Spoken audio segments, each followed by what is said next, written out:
G'day. I'm so sorry for being late. Had a few drinks and visitors on board the Pelican, and it did preoccupy me and I forgot. I'm so damn sorry. But I'm hoping that some of you, it's now later in America, it's a more civilized time of day, and you might want to join me, a few drinks. Join me in a chat and a bit of a laugh. What I'm planning later today, it's now shite. It is, if I can find my phone. Oh, here it is. It is 2:30 in the morning. I'm only 6.5 hours late on the broadcast, but hey, I'm here. So what I plan doing, hang on, let me just double check. To do menu, weather and tides.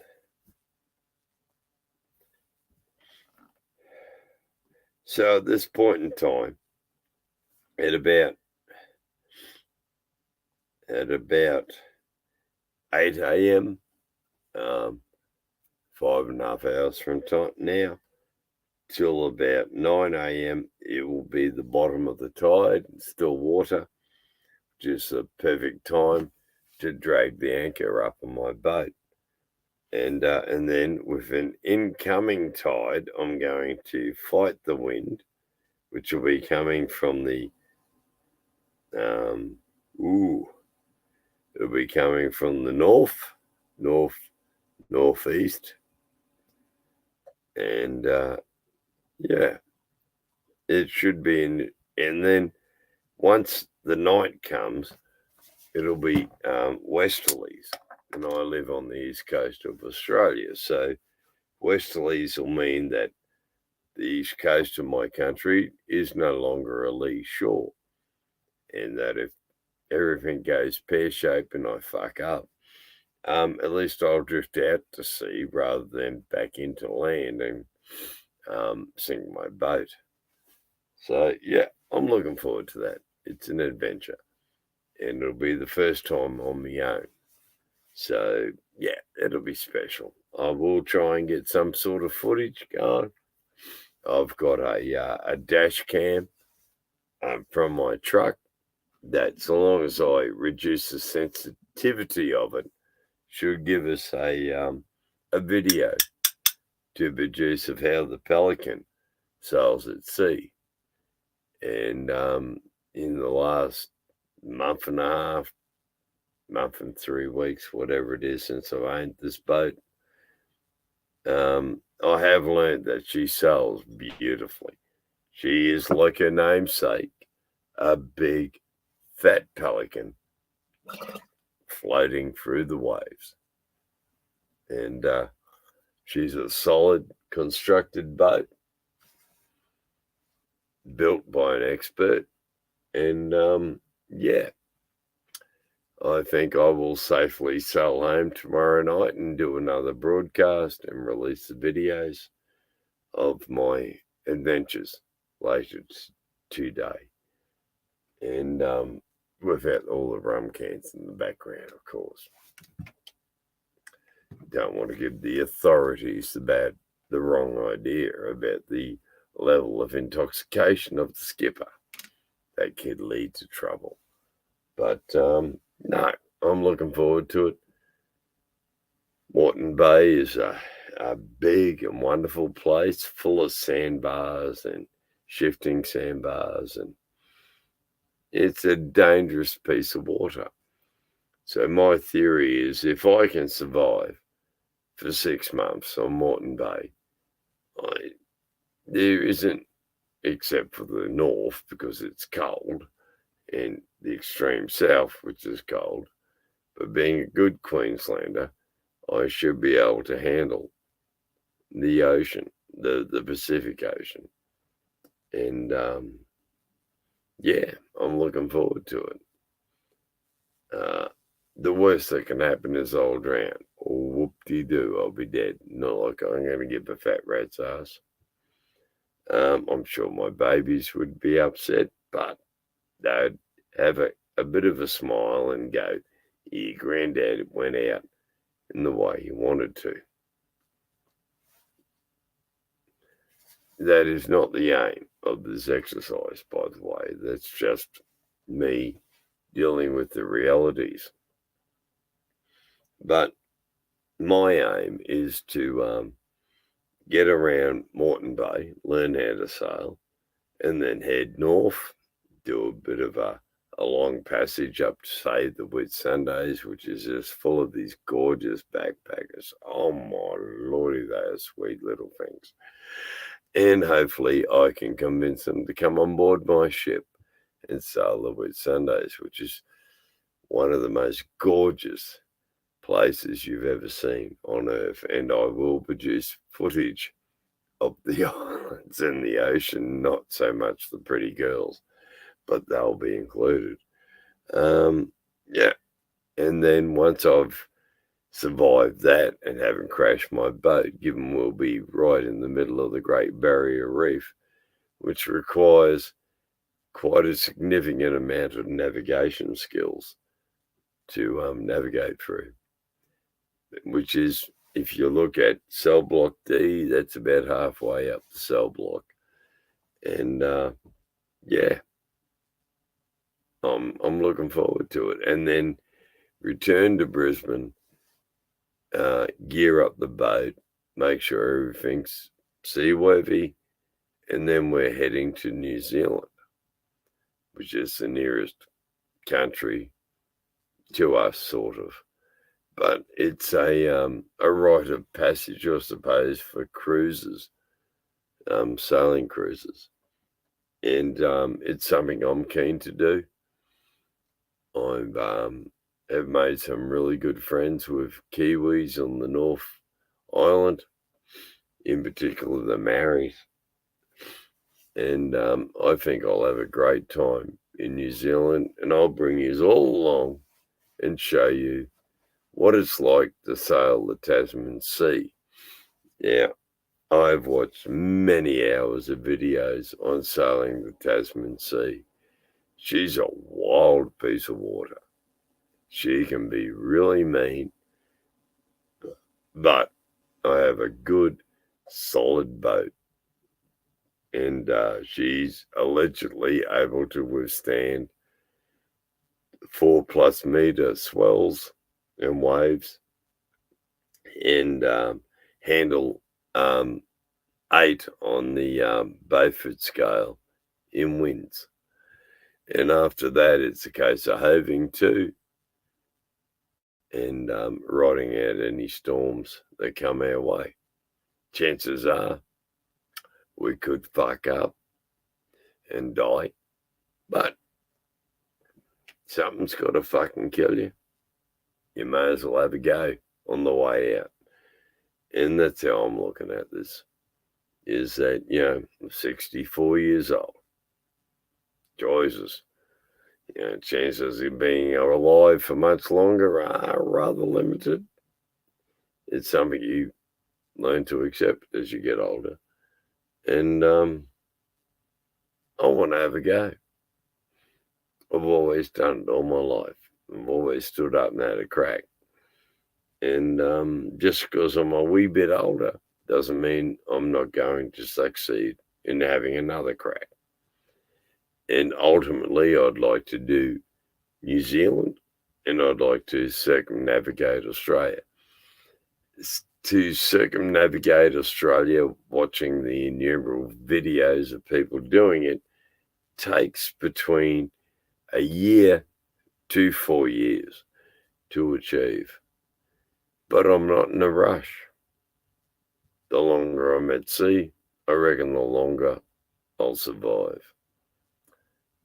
And because you have no choice at sea, it's just you. And if you don't struggle, you're not going to survive. I've always been a battler. Bring it on, Mother Nature. I'm ready for you. So anyway, after boring, oh, hang on, there's humans still on my channel. Good Lord. Hang on, let me put my glasses on. Willay Hobo, Moreton Bay and surrounding areas in the West Sundays. Oh, yeah, I'm hearing you, Willay. Oh, man, I'm so looking forward to it. A handsome lad like myself and those sweet backpackers. I can only hope.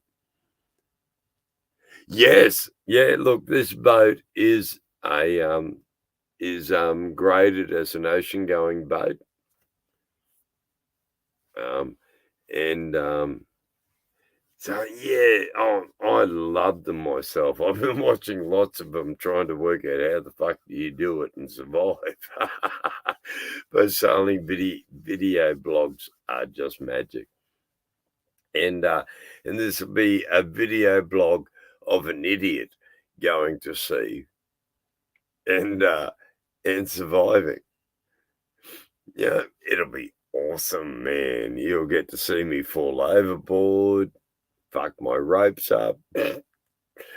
Nah, I'm going to take it seriously. I realise it's serious, and you can actually kill yourself out there. Let alone what Mother Nature's going to throw at you. Just your own stupidity can take you out. Heaps of knowledge. Oh, fuck you. But, once I didn't know how to drive a truck, and now I'm evidently a professional. And in boats, there's a crossover of the skill base of driving a heavy vehicle down the highway, which I know is not driving a boat, but boats are heavy vehicles. And the ability to be able to judge distance, time, and all that shite comes very much in handy when trying to drive a damn boat. But slightly differently, I can't stand on the brakes if I want to stop. It's just frightening, that bit. But I am learning, and that is the thing I'm going to be practicing most over the next few weeks is having to. Because evidently that is the handbrakes of sailing boats. And if shit's going down, you're probably better having to. It'll keep you approximately 15 to 30 degrees into the waves, in theory, into the wind. And that'll give you your most comfortable and safest way of drifting, whilst not making any forward motion until the weather clears. Yeah, not looking forward to that, but shite. Being on my Pat Malone, I've got to get rid of these glasses, but being on my own all these years driving the highway has taught me exactly that's what I'm trying to achieve, is knowing my limitations and the Pelicans. I'm not out to race this thing like it's a racing yacht. It's a cruiser. I want to sail in fair seas. I know that's ridiculously stupid, but honestly, my aim is to not get anywhere fast, just to get there fucking safely as I can. I'm aware that I'm going to meet some bizarre moments in the sea. The sea's a bitch. She rules. I'm just floating on top of her. And the Pelicans are a pretty sturdy wooden boat. And built by the same guy, Alan, what's the guy's name? Alan, I can't remember. But anyway, he built Gretel 1 and Gretel 2. He designed them. He's a marine engineer. And he built this boat as an amateur project of his own. So it was his own personal sloop. And trust me, this thing is solid as a rock.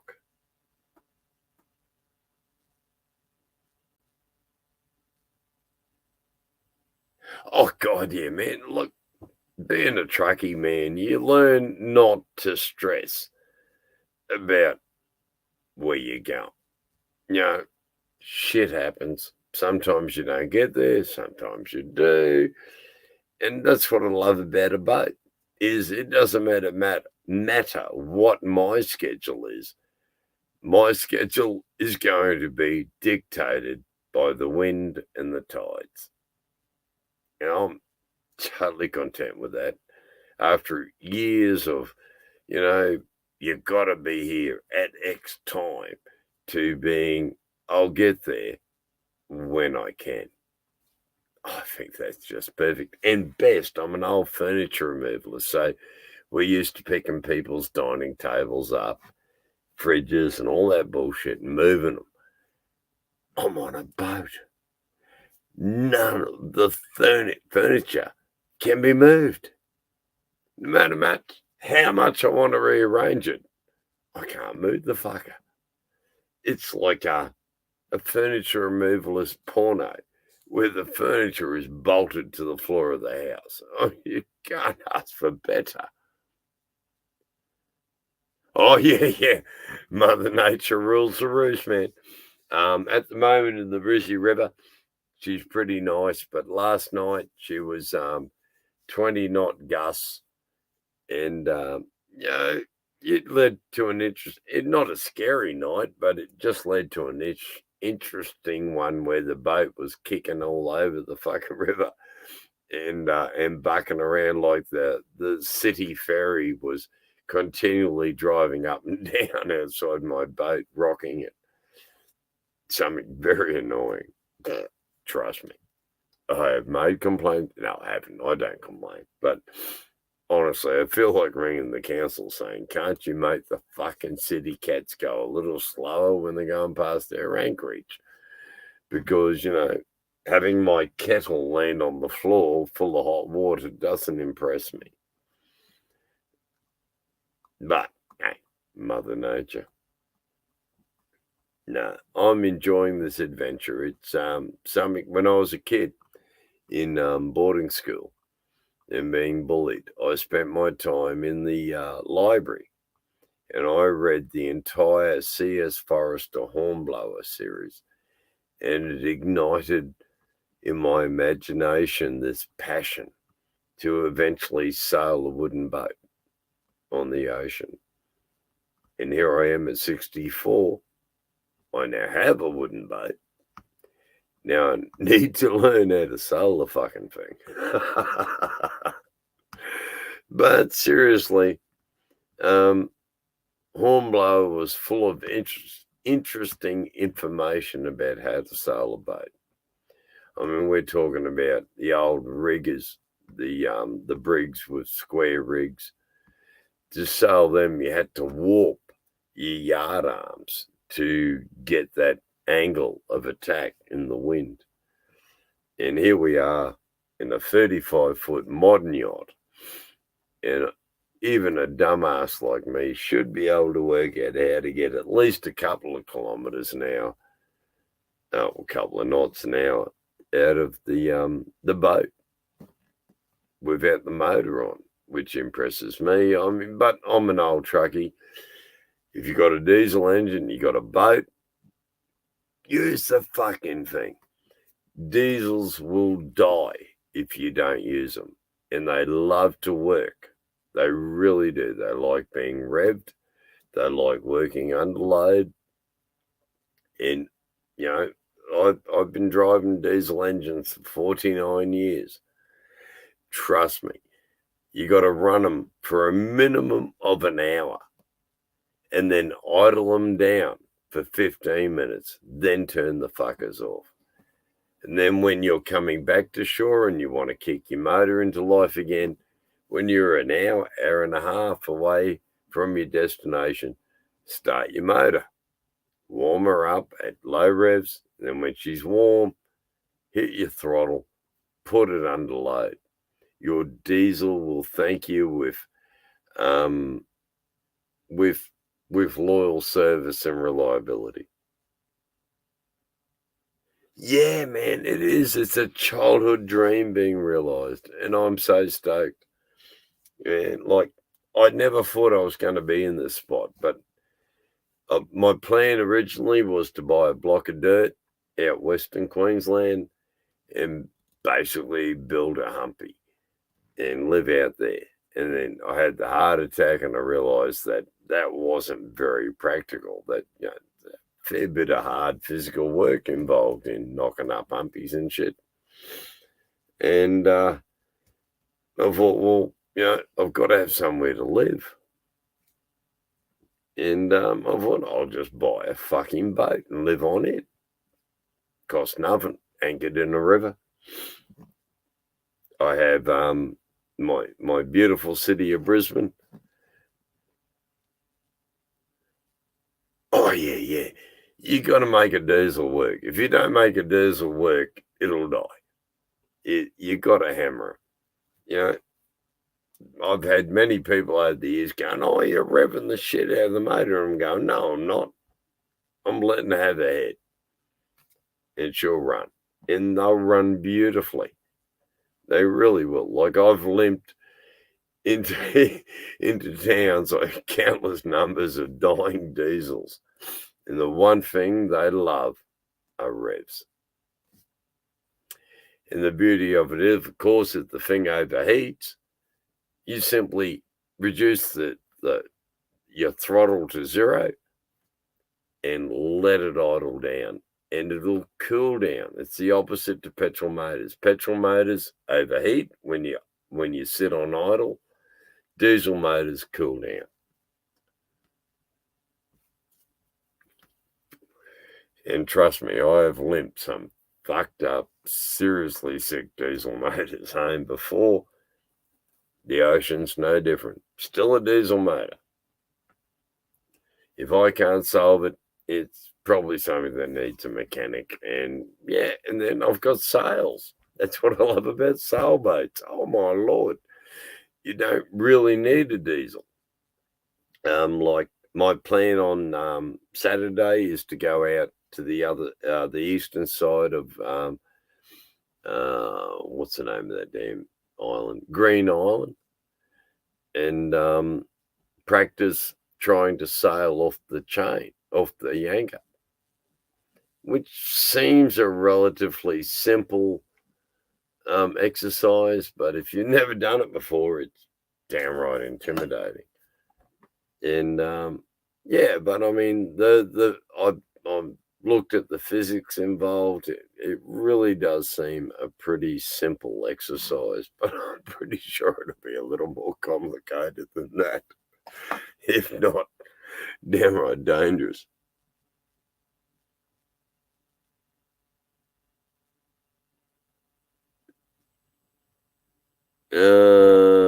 Angela, how's it going, Angela? Okay. Okay, sorry. God, I'm a horror. And I can't read the bottom one. It seems like soulless. Yeah, I'm doing well, man. Seriously, I had a heart attack. Um, wasn't fun. But I brought the heart attack about myself. I tried to retire from doing furniture removals, and you can't go from doing uh, si- uh, a physically demanding job like removals and sit on your ass for a year and expect to still be alive. It don't work that way. You just got to keep move or die. And I got my warning with the heart attack, and then I tried to apply for a pension from our illustrious government, who are so keen to make sure that we all survive. They said, fuck off. Evidently, I'm too rich. Having no money means you're rich. I quite haven't got my head around that bit yet. But that's the Australian government for you. If you're not dying, then why would you need assistance? So I've had no choice but to return to being a furniture removalist again. And I've been lucky enough to find a company that understands that I'm not the man I used to be. I'm an old man, but I have an immense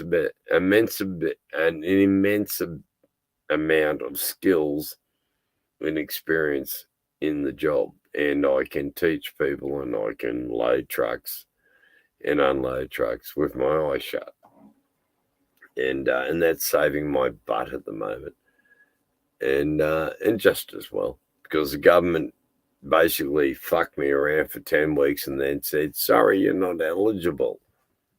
I went, you're kidding me. The story is too long to get into, but yeah. So I had no choice but to return to doing removals, and actually it's a good thing.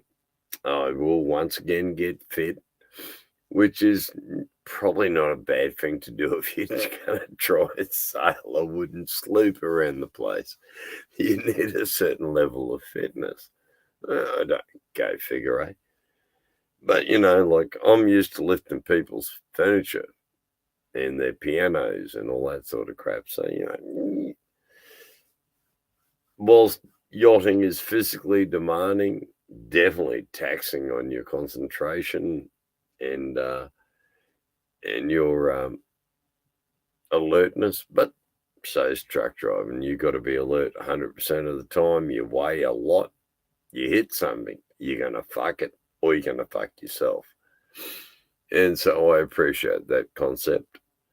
And yeah, I think, I'm a very cautious sailor. I'm not out there to race. I don't want to get my rails under the waves as I'm heeled over going forward. I'd just like to plod along at 5 or 6 knots an hour and maintain a bit of a heel, but nothing too drastic. I'm limited to 2 sails. I've got a headsail and I've got a main. You can't, in theory, get in too much trouble with those. And I'm learning to understand reading the signs of lufting and all that good stuff. Learned how to pull a winch apart and service it, which is a great step forward for me. I've also learned about solar power, rewiring your boat. Never ever believe the bastard who sold you the boat, because they're all liars. But yeah, I've been lucky. Really, really lucky. I got a good, solid boat. And I seriously am aiming at this point to go to New Zealand. It's from Brisbane, it's a 1,500 nautical mile journey, and you're not allowed to land anywhere on the east coast of New Zealand, which is the closest because we're east of New Zealand. You're not allowed to land there. There are no free ports for small boats to land in New Zealand. You have to go to this harbour called Apua, or pardon my mispronunciation, but this wee harbour, and that's your first point of contact with Australian, New Zealand customs and immigration. He'll board your boat, have a look, and then determine whether or not you're allowed. But given we're Australians, the ANZAC means something, Australian and New Zealand forces. But yeah, and I have some great friends from New Zealand. It should be an adventure. And the Tasman Sea can be very challenging. And you can only live for so long. You may as well have a go. If it all goes pear-shaped, well, fuck, you're going to die anyway.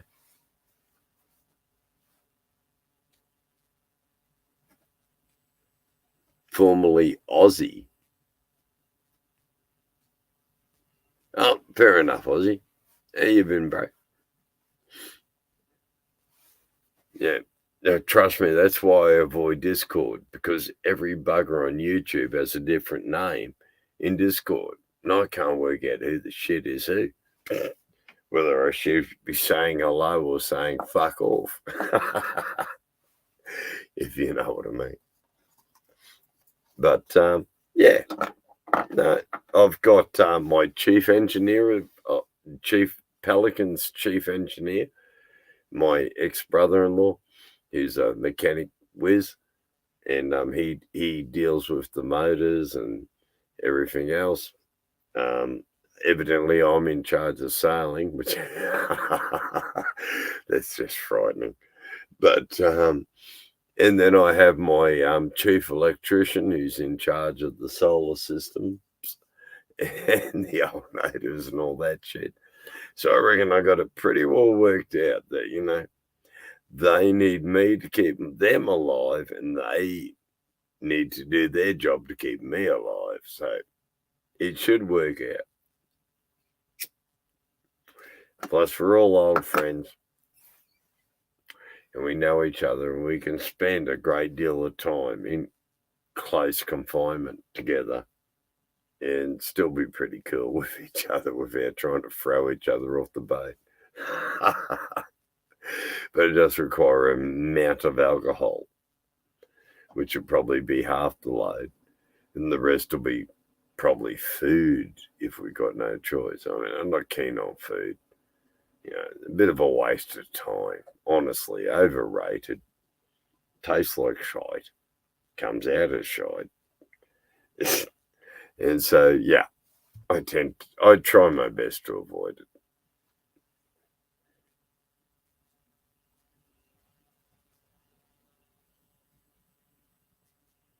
Oh, will I? Discord sucks. I've got a gift that I'm willing to give to any member of the channel that wants it, of 12 months of premium Discord that I accidentally brought when I brought my 12 months of Discord, and I have regretted ever since buying it. But I accidentally hammered it twice when I was tapping the button, and I ended up with this free 12-month account with Discord. So if anybody out there wants a 12 months premium Discord account, put your hand up. I'll send you the link and you can have it, because it only cost about $105 or something. But by the time I realised I'd brought it twice, it was too late to reverse the decision. So please, before the time's up, contact me. Tell me you need a Discord account. I'll send you the link and you can have it, because it's fucking useless to me. I don't use the one I've got.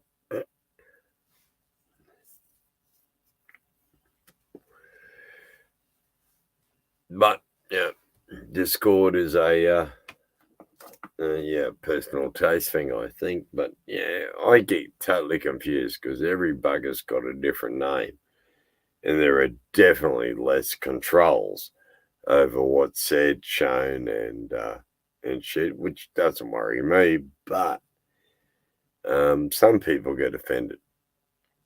And at the end of the day, we're a channel providing a service and trying to entertain people. And so we don't need to be offending people because of some bullshit on YouTube. So, yeah. But apart from that, Discord, if it's your thing, please put your name up and I will send you the link and it's yours. Free of charge. 12 months of Discord. Saves me the purgatory of waiting for it to expire.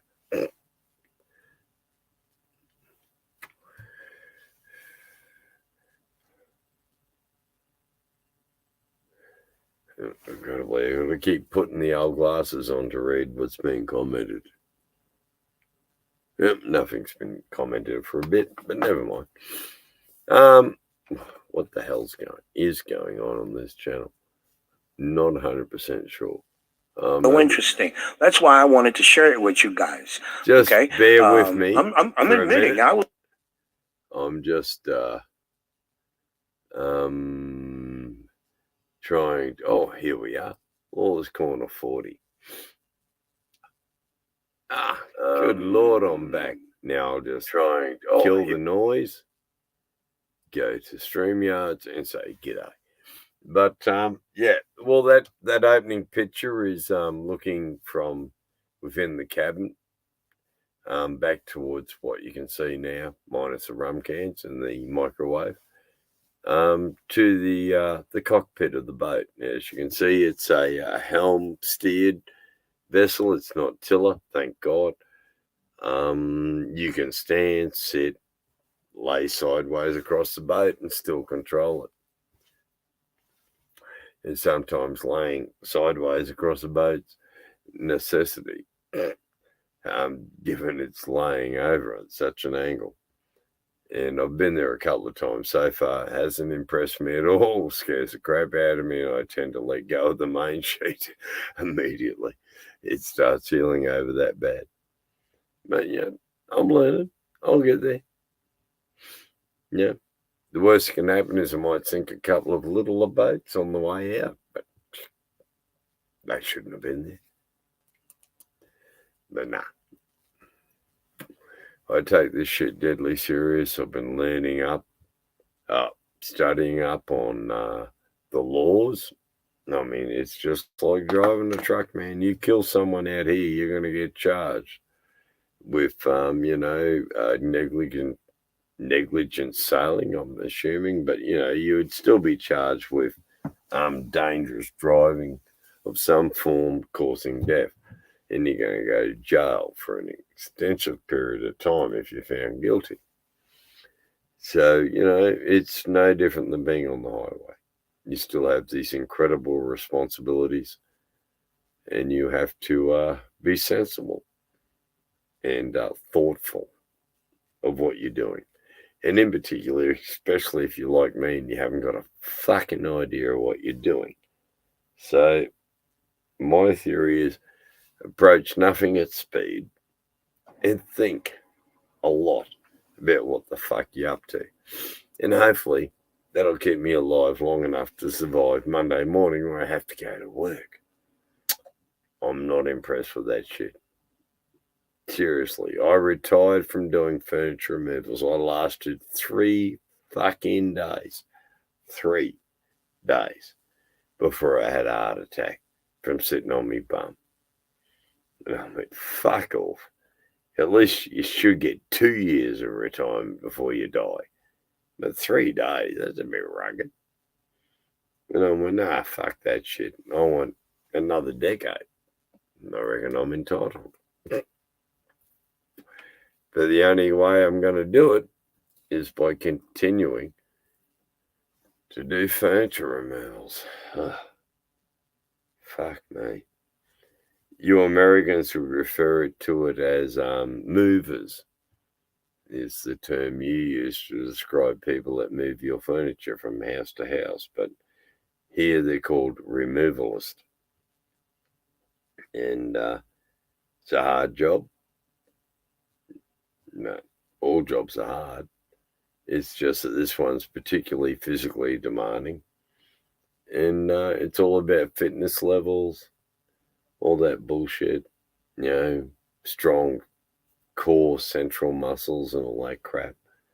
But when the peripheral muscles start to, from lack of use, degenerate, at least you got that core strength still to rely on, which I'm finding extremely helpful in my return to the game.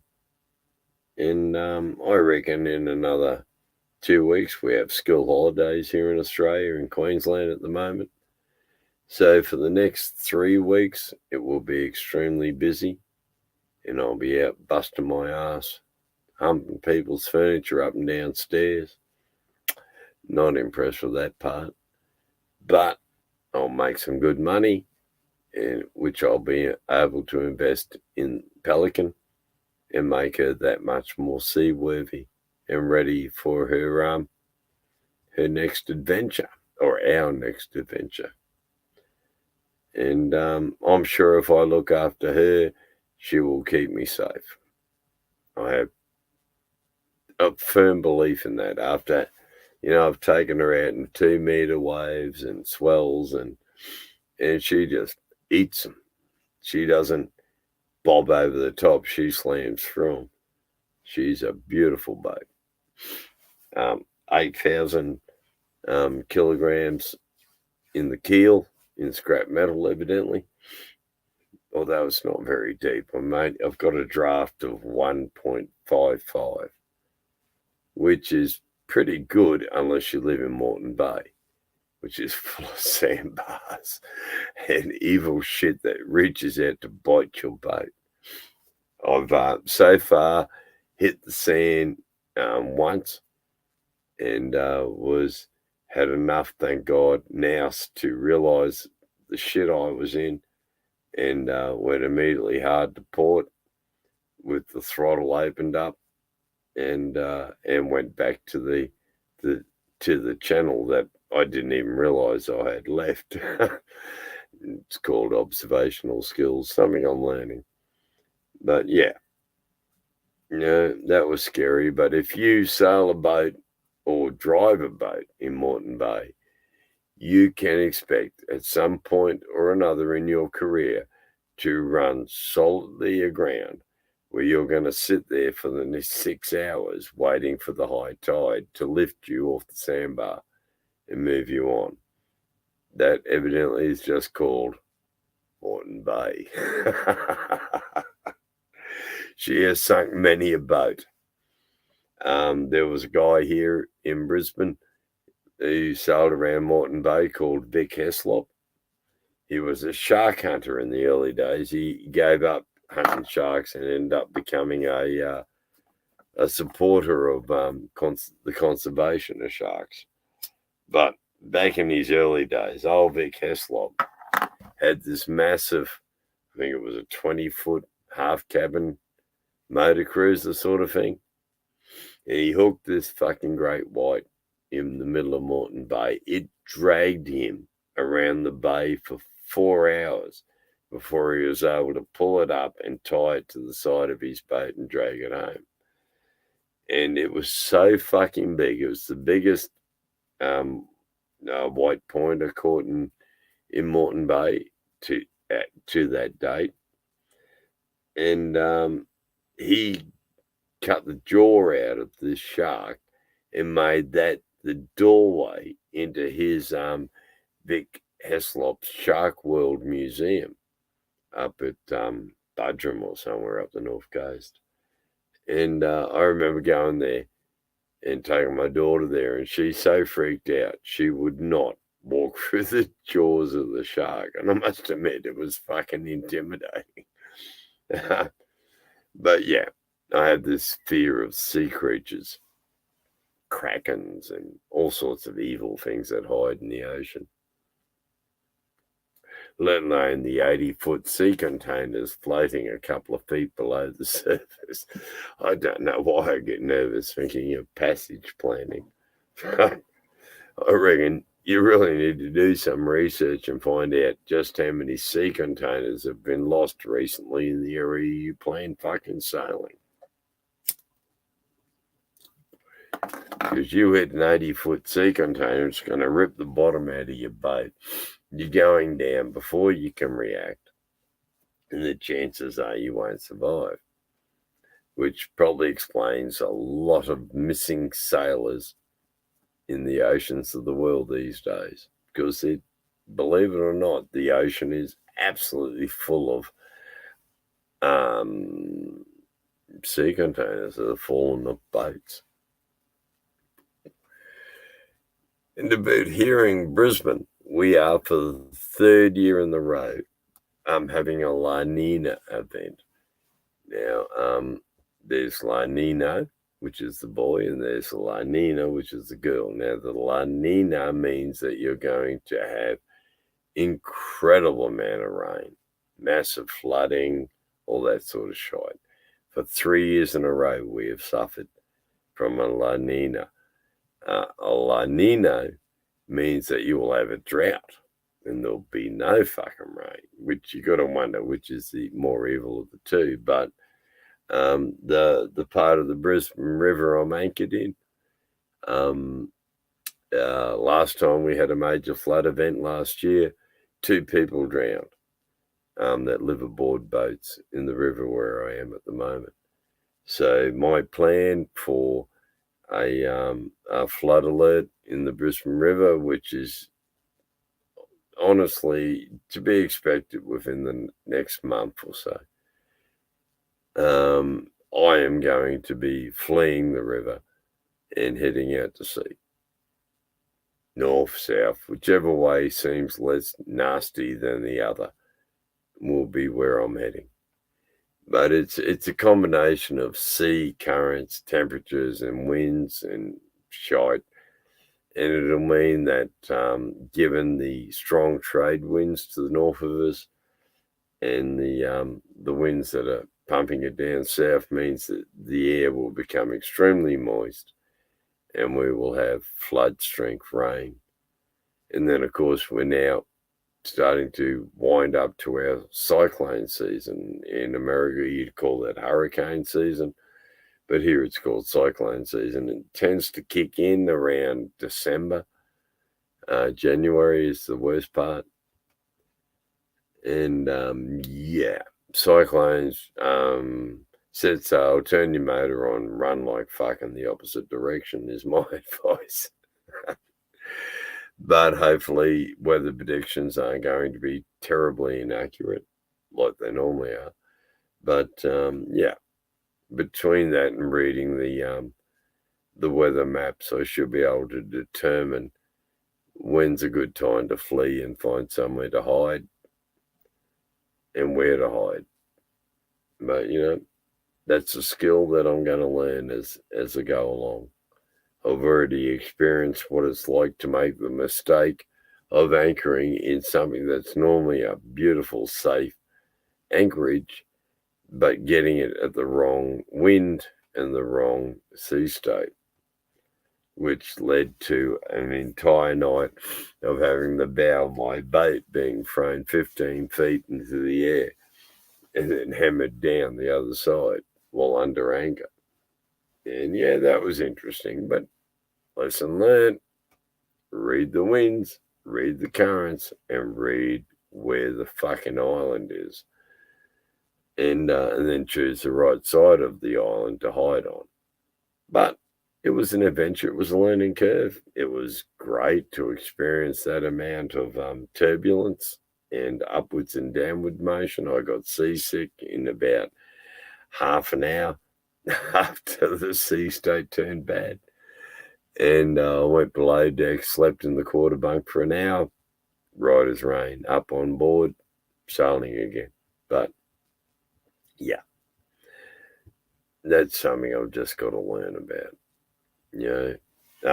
My favourite quote is that Horatio Nelson, the Triple La Nina, Willie, it's fucking bad, man. And the worst is because this is the 3rd year in a row, all the ground is soaked and our dams are full. At the moment, my boat is getting battered by the dams upstream of the Brisbane River are releasing excess water in preparation for the rain events, and that means a lot of debris is floating down the river on both tides. It'll be going out on the outgoing tide, then you get the big lumps of wood floating in on the incoming tide, and they're all battering themselves against my boat. And things like I have a seawater cooled, raw seawater cooled diesel motor, so I have to watch to make sure my intake hole, that's not the correct nautical term, but the intake hole in the hull for sucking the water into my motor to cool it and then sucking it back out can be clogged by the debris that is floating up and down the river at the moment. So it's a case of as far as I'm concerned, as soon as they say that there is a flood alert for the Brisbane River, I will up anchor on the spot and be heading out to sea. God knows where we'll end up, but who cares? It's better than being drowned in the Brisbane River. Yes, they are gorgeous, isn't it? Free range sailing. I've been watching them a lot, and that girlie is so sweet. I just so want to knock him on the head and go, bugger off, my boat's bigger. I think their boats are 30-footer, and I have 35-foot. So, yeah. But no. Yeah, but now they're truffle farmers. For fuck's sake, they've got 760 trees that tend to have truffle growing around the roots, and they're surviving on that as an income. They're just brilliant people. She's actually a solicitor, and he's some sort of mining engineer, from what I could understand. But yeah, very clever people, and he is a consummate sailor. I mean, that guy hasn't worked out. That whole idea of trimming sails continuously when you're in heavy seas intimidates me something chronic. But watching them do it, and I just think, fuck, yeah, I can do that shit. But you need skills. You need experience. And that's why I'm taking it steady, hopefully. And yeah, eventually we're going to have a crack at the big shit. Like, I know that I've got to go out north of here, head up to Bribey, then turn east into the southern Pacific Ocean, and it'll be a true ocean swell. And yeah, I'm actually excited at the concept. I've seen my bird smash through the waves before. She does it gracefully. The water just flows off the deck. I've got a rigid dodger. I've got a Benimbi that completely encloses my cockpit if need be. So yeah, bring it on. If I'm not up to it, then the Pelly and I won't be here. But I reckon the Pelican's been alive, been floating on the water for 54 years, and I'm 64. So if I can make it to 64, I'm sure the Pelican can make it to 64. And she'll keep us both safe. And probably at 74, I'll have to give it a miss. But nah, who cares? It's all fun. And it's an adventure.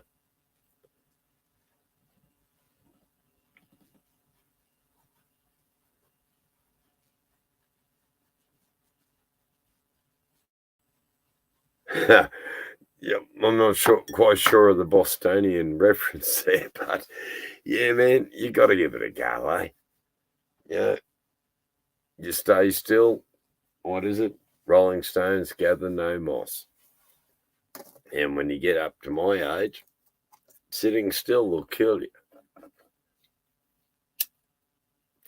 So will smoking, cigarettes, and cones. But yeah, you got to die of something. But, dying of just sitting on my butt, no, that heart attack sort of drummed that lesson home, if you like, that, shit, you can't do that crap. You can't just stop. You got to keep going. Yeah, but this is enjoyable, keep going. It's, just awesome shit. I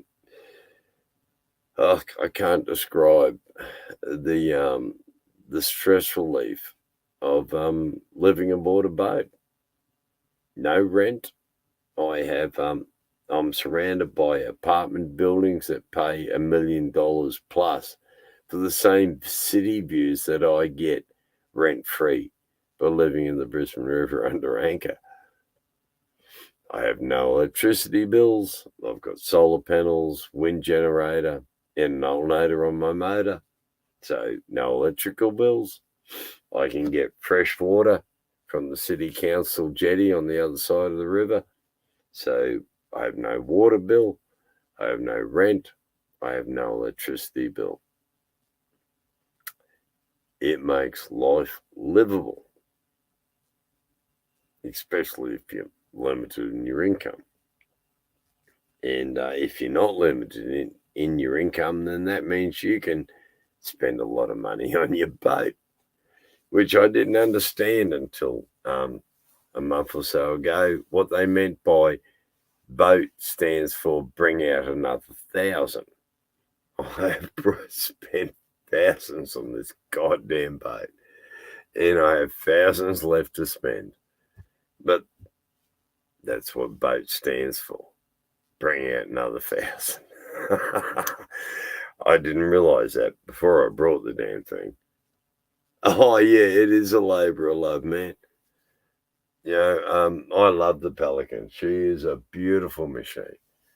She's solid.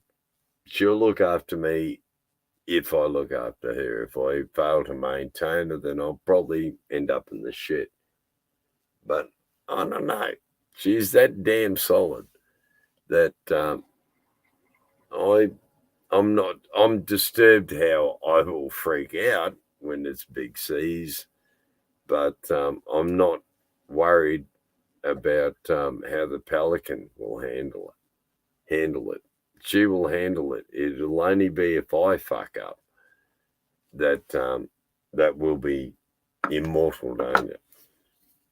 And given that this is everything I own is this boat now, I'm giving up all my connections to the land. I live solely upon the water. And it is so nice. It really is. The stress levels, no more landlords, no more. I mean, if you want to come and hassle me, you've got to go to some extraordinary effort. You've got to bring your own fucking boat, row, drive, whatever, out to my boat. And then I'm going to tell you to fuck off. So you just wasted your effort. But yeah, that's the beauty of Australia. Our laws are a tad different.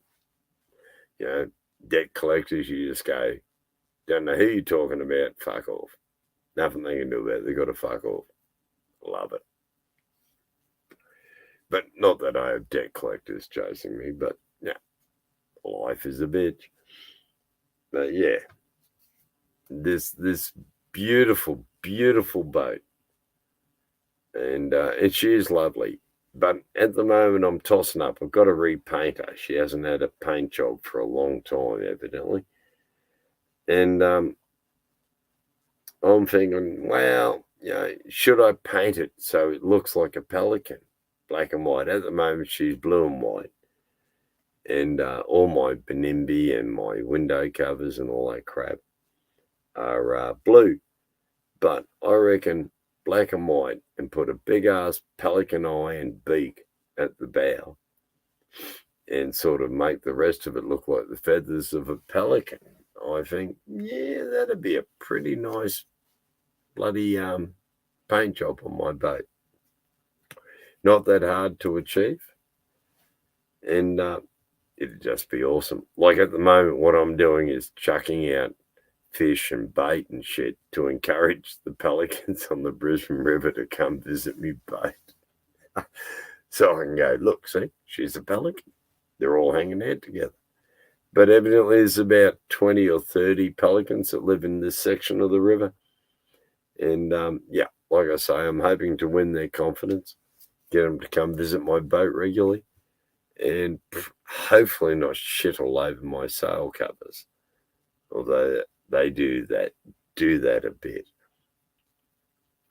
But I'm just dying to get photos of pelicans sailing around my boat and standing on my boat. I reckon that'll be a magic photo. Especially if I can get a photo with the arse end of the boat with her name and a rego and a couple of pelicans standing up there. It just looked magic.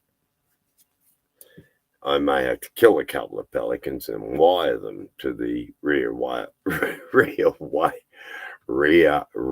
of the boat. But there's plenty of pelicans out there. Don't panic about it. And it'll be a merciful killing. I won't torture them.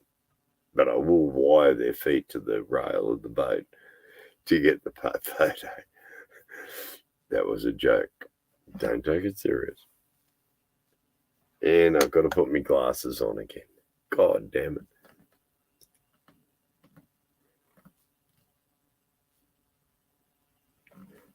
Oh yeah. Pelican. I mean, honestly, and she's a fat thing. She's I think it's 8.9 feet or something across at its wide at its beam, and so she's a fat thing, and the rudder probably only takes up a third of the boat, right in the gut. The keel only takes up a third of the boat, and the stern and the bow are raked at an angle, quite a steep angle, and it just makes her into such a beautiful boat when she's sailing into heavy seas. She just deals with it, and of course, being an amateur and an idiot, I just love smashing the bow into the waves and watching them flow off the deck. It's just exhilarating. Although I am learning to shut the weatherboards on the cabin so that I don't have to spend the next week drying all my clothes out. And I've learned that living on a boat is a compromise. Like, I went from having a 3-bedroom home to the beautiful Pelican. And yeah, it was a compromise. I had to decide what's important. What do I need on a boat? Does it have a second purpose? And, all the videos and shite I've read about sailing is they say that everything must have a redundancy. You got to have 2 of everything on the damn things, and sometimes more than that. But I mean, the next big purchase, I suppose, will be a life raft, a proper, ocean-going life raft, and probably some really good dry suits, so that we don't freeze to death in the seas to New Zealand, which are damn so colder than the seas here in Queensland in summer. Whereas our seas in summer are absolutely beautiful to swim in. New Zealand's freezing fucking cold all year round. They think it's hot. Australians don't think it's hot, but they do. It's a beautiful country full of beautiful people. Look forward to it. Of course, they're going to get upset when I arrive with the Australian invasion fleet and raise the Australian flag over New Zealand and declare it to be the 7th state of Australia. But I won't tell New Zealand Customs and Immigration about that until after the event. But, a bit of a standing joke between us and the Kiwis. We offered them a chance to join into the colony of Australia in 1848, somewhere around there. And then we offered it again, and they rejected it, being Kiwis. And then in 1900, when we were about to become Australia in our own right, we offered once again to the Kiwis to join us as our 7th state, and they knocked us back. We could do with the trophies from the rugby union, but they can't play the rugby union, but they can't play rugby league, nor can they play cricket. So I think it was a generous offer to let them become part of the wonderful Australasian Empire. Maybe I shouldn't sail to New Zealand. But no, lovely people, great sense of humour.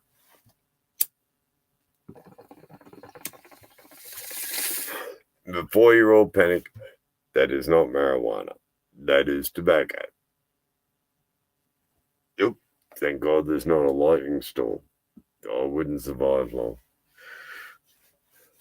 I had a mate here earlier telling Porky Pigs, and I said to him, mate, can you stand there in the other end of the boat? Because everyone knows Huey's a shit of a shot. He's like he hit me with a lightning bolt because of your bullshit lying. It's an old joke. Well, it involves a priest and a nun on a golf course, but that's another story. And so, what else? What other titillating information can I engage you with? Well, I live in Queensland, Australia, a subtropical to completely tropical part of Australia, top half. And I live in Brisbane, the capital city, which is a subtropical zone. Like in summer, you can get up to 42 degrees Celsius, which I can't work out quite what that is in Fahrenheit. I'll let other greater minds than me solve that one. But it's bloody hot. And of course, you have humidity of, 69 to 90%. So it's sticky, it's hot, it's nasty in summer. But I lived here all my life. So, it's just summer. It lasts 9 months of the year. And then you go into winter. Except for the change from winter to summer is quite mellow and gradual. And then we go straight into summer. And it just lasts 9 months. It's stinking hot, full of hurricanes, cyclones, and hurricanes and nasty weather, especially in Brizzy.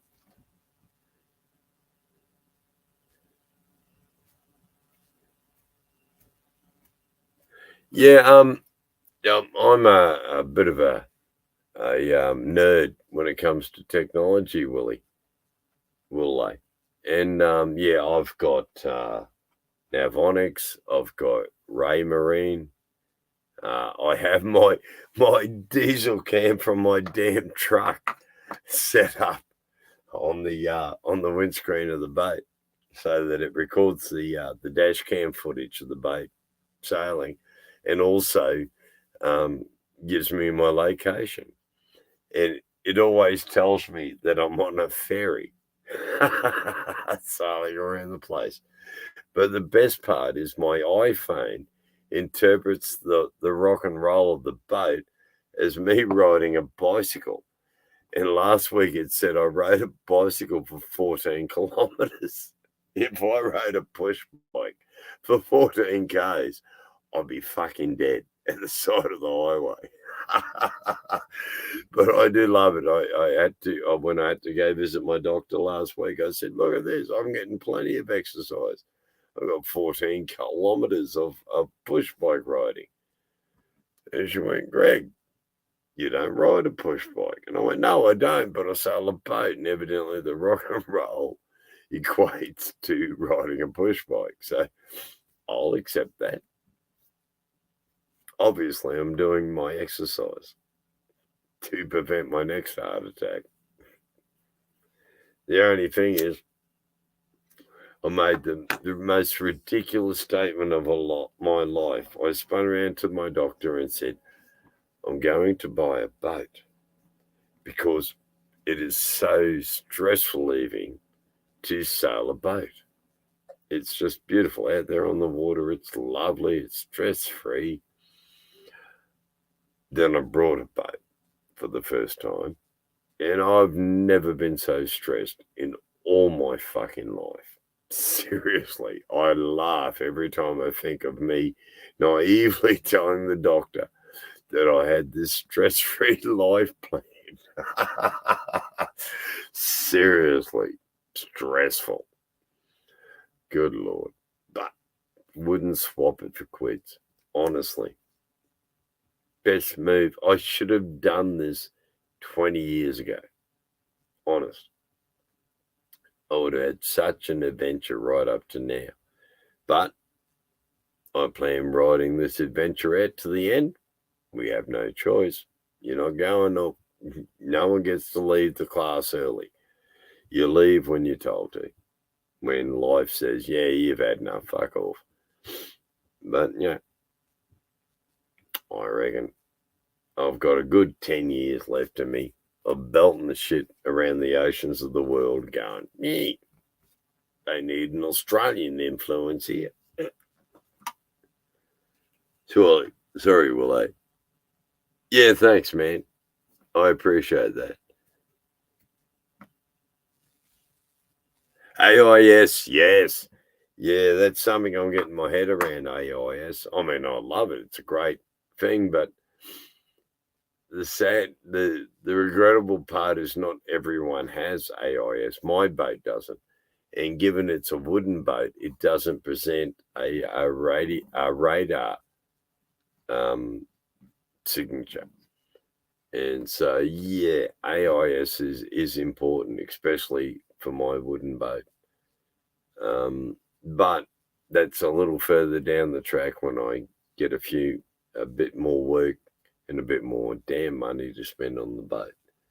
I mean, it cost me $20,100 to buy the damn thing, including auction price.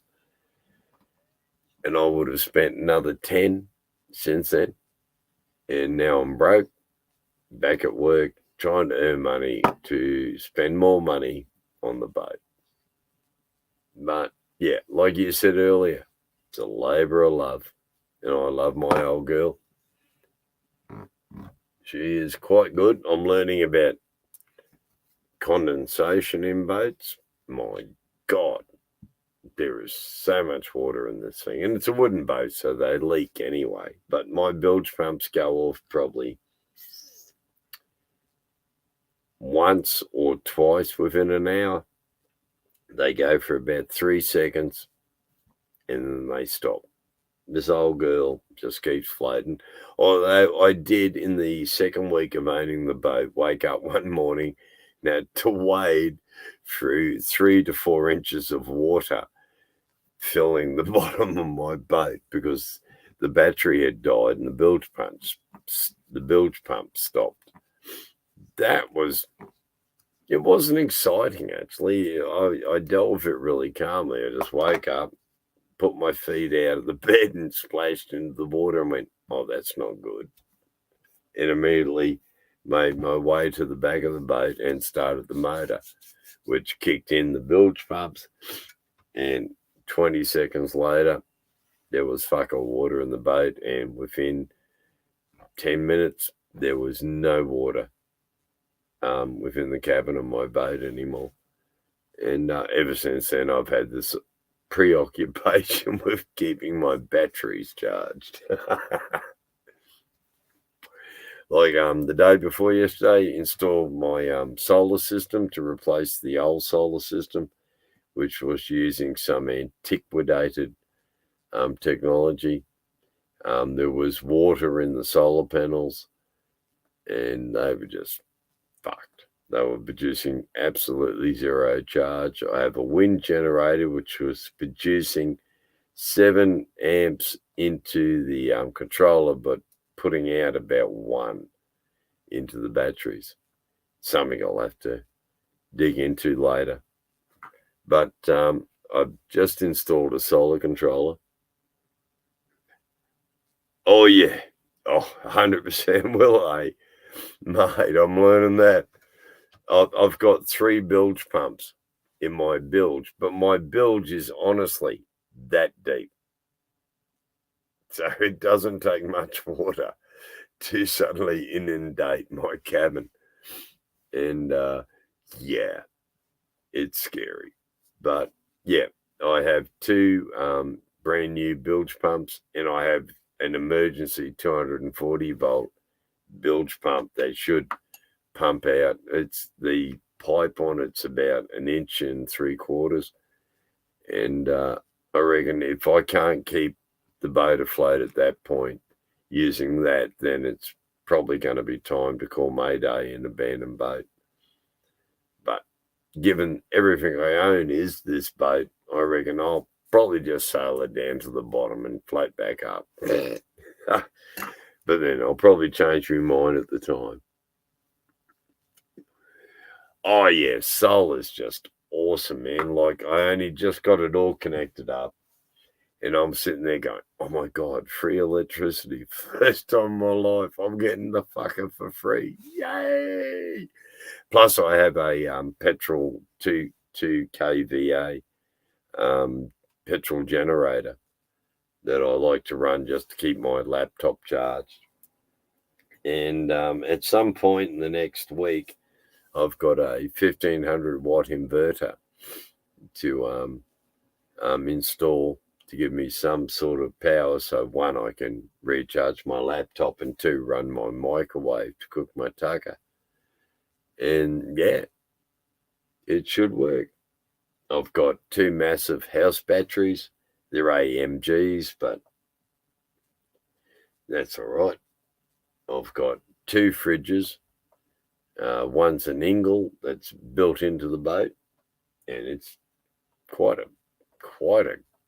wonderful little bloody fridge. Actually, it burns 0.01 of an amp, and it can freeze food. It's incredible. I've got a Travel Mate fridge freezer, and that sucks about 2 amps an hour to keep that thing going.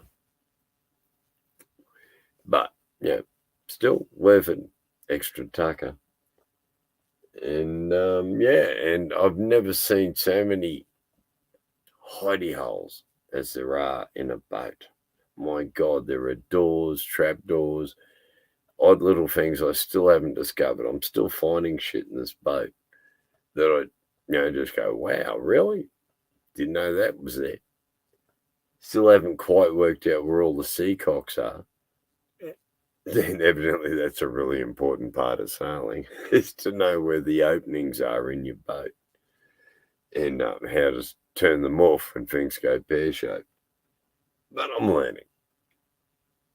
And I'm lucky. I've discovered that the sailing community is a real club, if you like, for the want of a better word. But I've been on the river here, and from day one, I've had experienced sailors coming up to me, offering advice, assisting me in anchoring my boat, and doing all that sort of shit.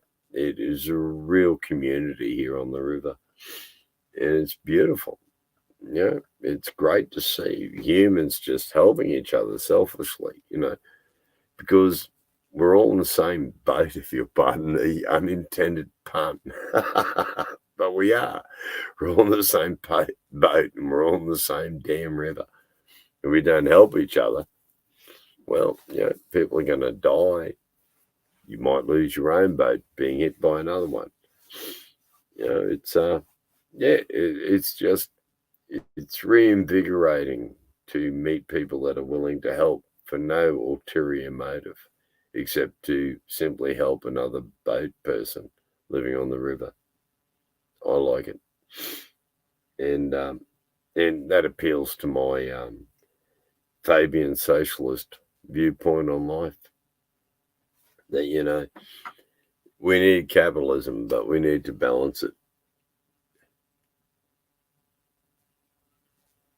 Oh, pissy Greg, I wish I was parked up near the Bricky Creek Tavern. No, I'm at the Comesley Reserve, just up past the HMAS Morton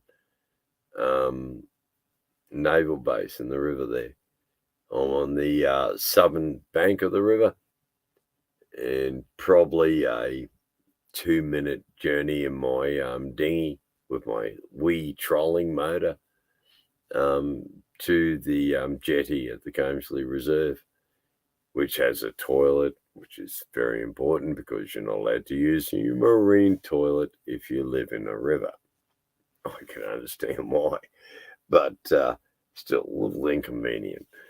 But yeah, and on the other side of the river, on the north bank of the river, is a big ass tap supplied by the Brisbane city council with a rather large jetty that you can probably put 2 of my boats on, and you can pump the free fresh water straight into your water tanks. And that impresses me. I've got 300 litres of water tanks on this boat. And she has been seriously designed and built to do long cruises. I'm looking forward to it. At the same time, I'm scared shitless by it. But I was scared of trucks once. And now I was easy a truck driver. One day I'll be a sailor. And I've brought some sailing gear. I brought, sailing pants and a sailing jacket, with a big ass hoodie and crap on it, to keep me dry. It's like a dry suit, but not quite a dry suit. And but it keeps you dry. It doesn't keep you warm, but it keeps you dry.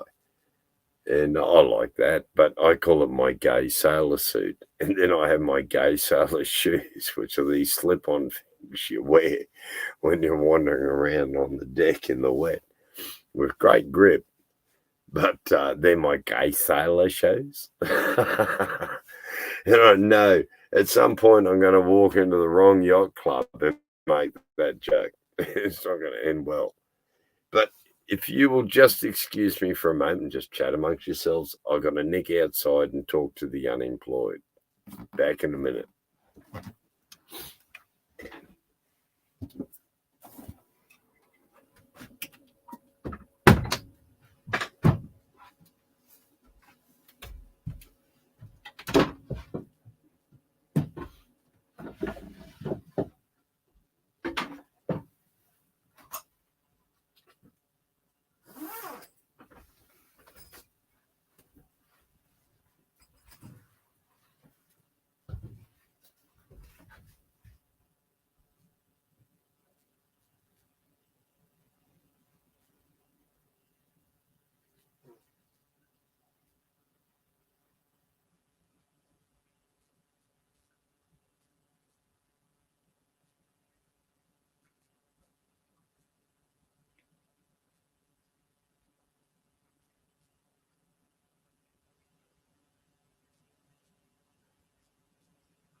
Sorry about that, but winter's nearly over here in Australia.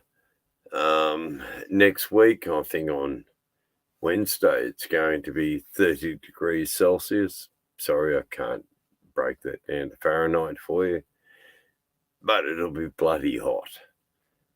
And then we've got a week of freezing again, and then we'll get into summer proper. And yeah, it's nasty in summer, but if you're used to it, it's not that bad, really. I've got two hatches, fore hatch and a mid hatch, and you open those two up, and the draft through this boat, plus the companionway open, is just phenomenal. And the beauty of living on the river is I'm going to get the afternoon sea breeze every goddamn afternoon. It's not going to be that bad. And if it's really hot, I can always go sailing. But Moreton Bay, being a treacherous piece of water, has this nasty habit of throwing up afternoon storms of phenomenal power. So if I can survive all that shite, doing the Tasman's going to be a challenge, but not impossible. And like I say, I've got my chief engineer, and he's pretty good with the mechanic side of things. And between him and I reckon we can probably get this boat around the country.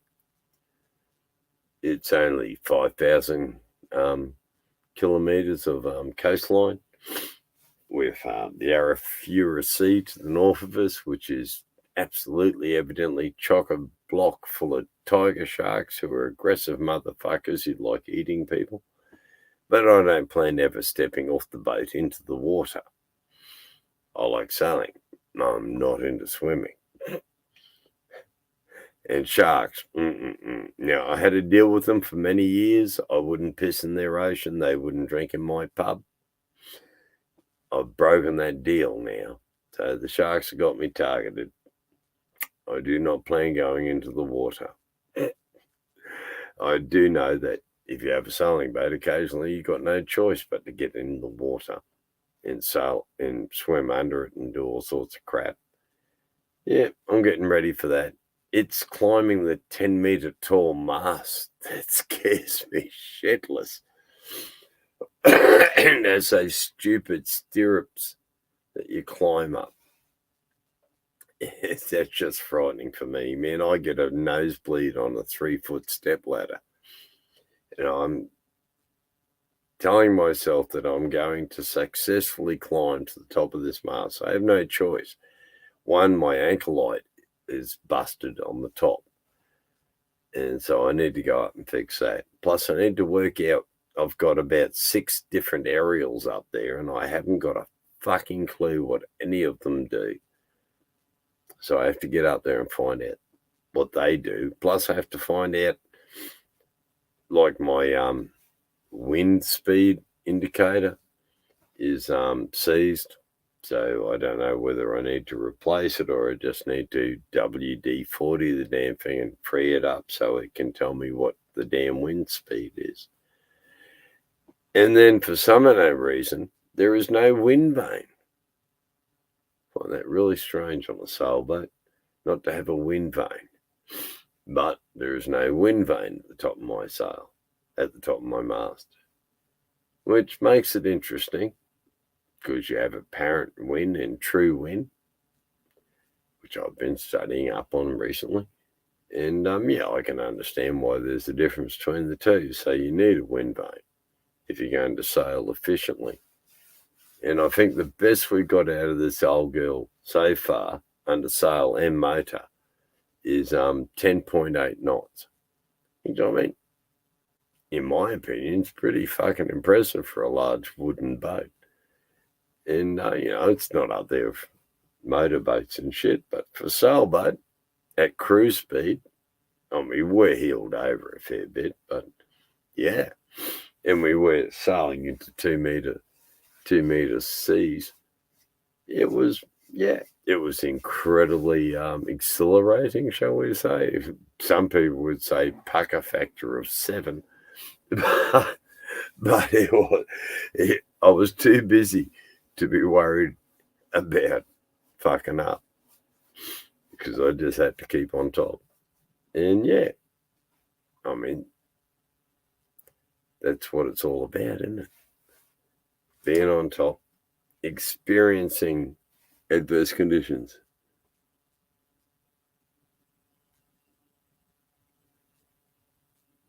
Oh yeah, man. Nah, those fucking sharks, bro.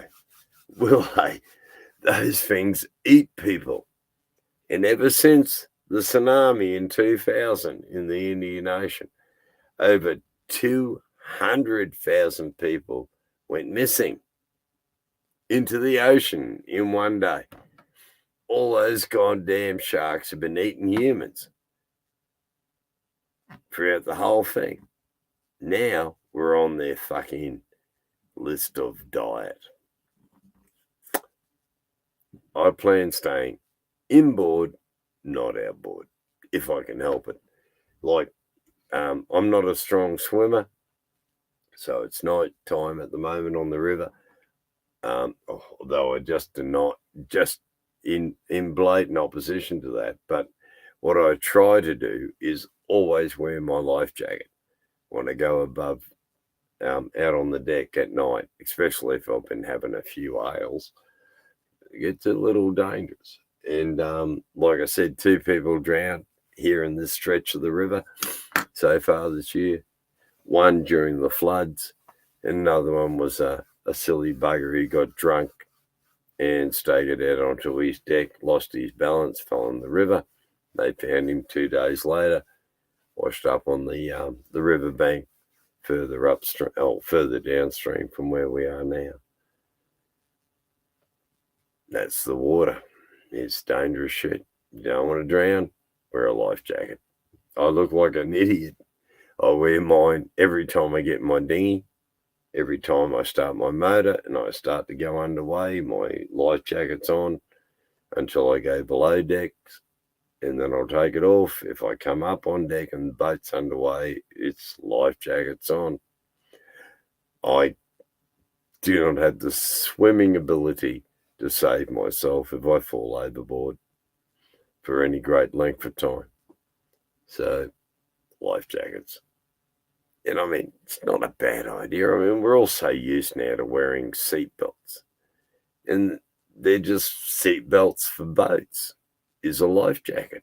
You know, I resisted when I was young, and they brought the whole seatbelt laws in. They brought it in first. Hang on a second, I just got to put some beers in the fridge. But when they first brought out the seatbelt laws, they applied only to cars. Took a little while to get used to that, but it didn't apply to trucks until the 1980s.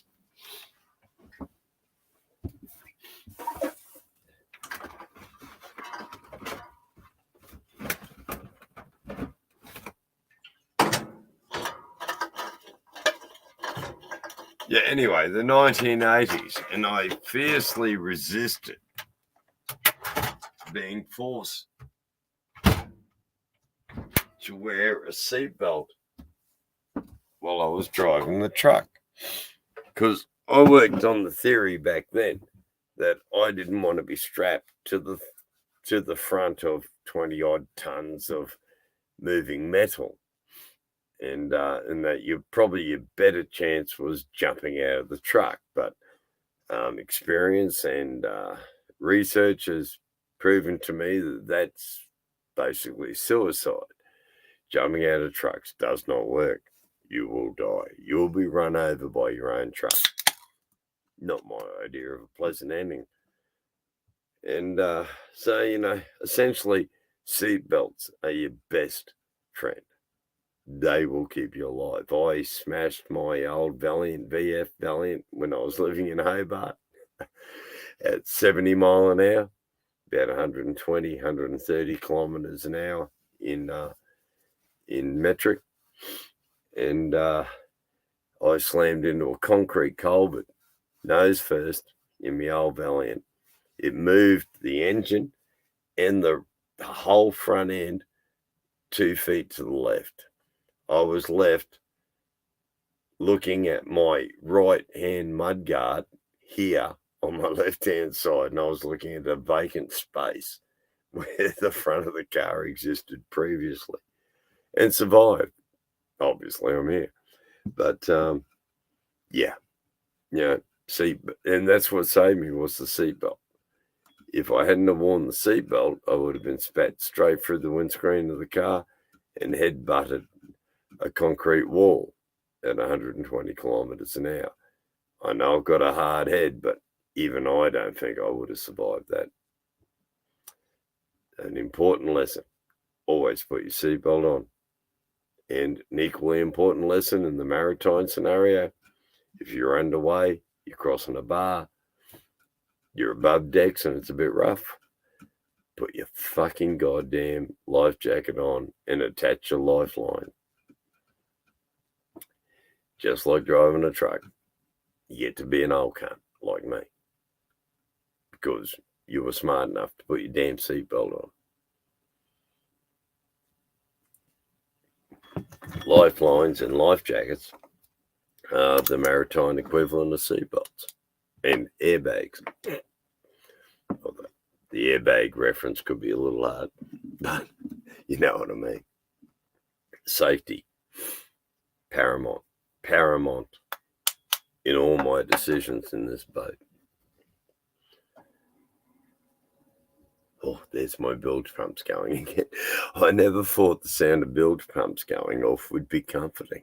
But living on a wooden boat, the sound of your bilge pumps working is a good sign. I mean, I didn't know before I brought it that all wooden boats leak. It'll leak a lot. And then went, oh, okay. And they said, oh, no, don't worry about the bilge pumps, will deal with it. And they're beautiful. I've got 3 of them in the bilge. And they pump it out. Honestly, within 20 seconds max, all the water in my bilge gets pumped out. Well, except for an inch or 2, which it's a wooden boat. You've got to have that. It's about balance. But yeah, the bilge pumps pump it all out in about 20 seconds. Lighting's another issue. My God, working out the electrics of a boat. Do you know how many different places they can hide fucking wiring? My God, it is mind-boggling. Like I have 1, 2, 3, 4, 5, 6, 7, 8, 9, 10, 11, 12, 13, 14 different compartments on each side of the boat. Then I've got the compartments underneath the seats, the beds. You could spend the rest of your life, I reckon, examining every inch of this boat and still not find everything. Well, if you're a lazy fuck like me, it's taken me a month and a half to have a general idea of the layout of the bloody boat. All my time's been occupied with 1, keeping it afloat, and 2, learning how to sail the damn thing.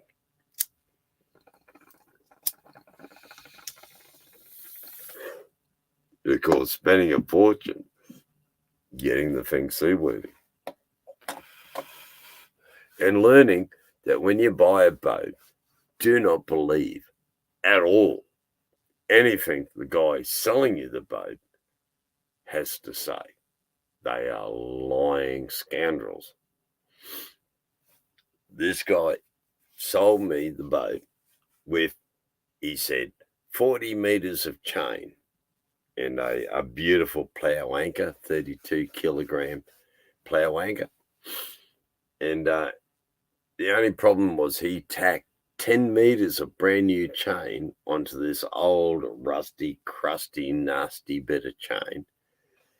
And he fucked up the link and made the link go horizontal to the usual way chain link works. And that went up into the chain pipe and jammed. No knowledge of boating. Going, oh my God, it's jammed. So we left the botanical gardens in the city and come up here to the Camesley, chucked the anchor out, the pig dug in, hooked us up. Beautiful. So spent a night on board. Next day, I had to go get my boat license because I didn't have a boat license at that point. Trust me, experienced sailor. And I got my boat license, and the very day I got my boat license, I got my first marine incident report. I had to report myself to marine safety because the fucking thing on the high tide dragged its anchor. That wasn't the problem. The problem was when the low tide kicked in and the current was running out. My God, she runs at about an average in Brisbane, in the Brisbane River, about 4 to 6 knots of current in the tide. And my boat took off without me on board for this wonderful journey up and down the river. and then it went down. It smashed into 2 boats on its way down, and then it ended up at this place called Rivergate. And when the water police rang me at 7:30 the next morning to say, "Are you the owner of Pelican?" And I'm like, "Yeah, I'm Pelican's mine." And they went, "Well, at the moment it's about 10 meters away from ramming into a racing trimaran of the value of somewhere around $200,000. And my old wooden boat would have hit her and sunk it on the spot. Wouldn't have sunk my boat, but definitely would have sunk this trimaran."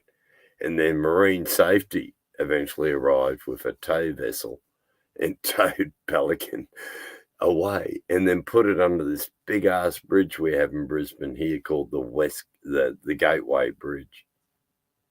Enormous motherfucking bridge. And they anchored Pelican just in front of the center pier of this damn bridge.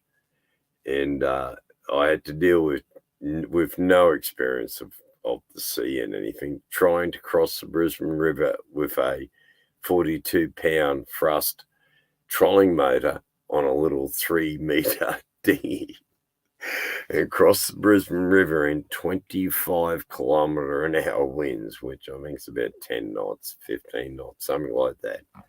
But going against the tide, so the water was standing up, and it was just a nightmare. And then I got on the boat, and I spent the next 2 days and nights stuck on this boat. The wind scared me too much to let me get to shore. So I had to wait for the weather to change, which I am learning about in a boat she rules the roost. Whatever the weather is, you got to sit. Like, I brought the boat and I had to sit for 2 days in Hope Island waiting for the wind to die enough so that I could get the boat home to Brisbane. Then I get the boat home to Brisbane and spend 2 days tied up in front of this fucking massive central pillar of this bridge, thinking if the anchor lets go, the boat's going to slam into this pillar and sink immediately, and I'm going down with it. And had no idea what to do.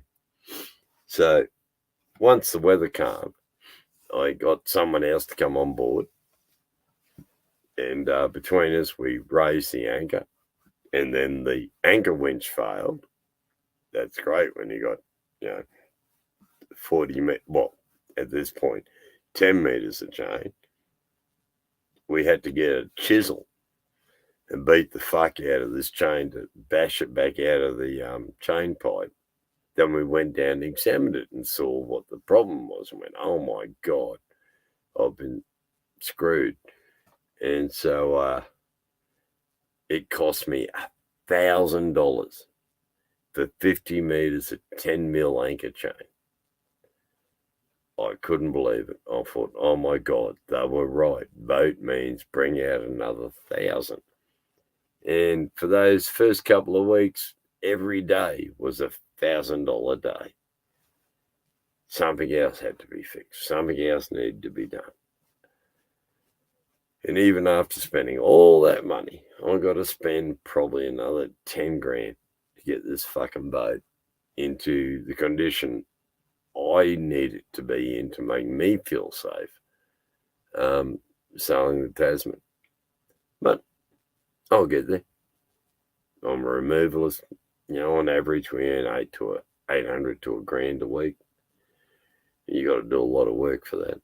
But yeah, I reckon, given I'm not paying rent, I'm not paying electricity, I'm not paying for water, I don't need that much. I'm not a big eater. I'm a bit of a sparrow when it comes to eating. And drinking's another issue. Smoking's another one. But, apart from those expenses, life's relatively cheap. And food, totally overrated. I can live on $170 a fortnight in food and feel quite healthy. But, of course, in the interim, I've got diesel for the boat, which has great economy. I wish my truck, my four-wheel drive, had the same diesel economy. I get what's the week out to? One less than two liters an hour out of the boat, and she cruises under motor at 6 knots. So you do the math, and I've got a 120 litre diesel tank. So using those calculations, it allows me a range. If you could use the full diesel tank, which of course you can't, but if I could, it would give me a range of just over 1,000 nautical miles. That's impressive. Or 1,000 kilometres, I can't remember which, 600 nautical miles. No, it'd be 300 nautical miles. But anyway, whatever. Yeah. So, I mean, and it's a 3-cylinder Volvo Penta. She blows a little smoke. She wastes a bit of diesel, but my God, the thing starts every time. And it is truck driver porn.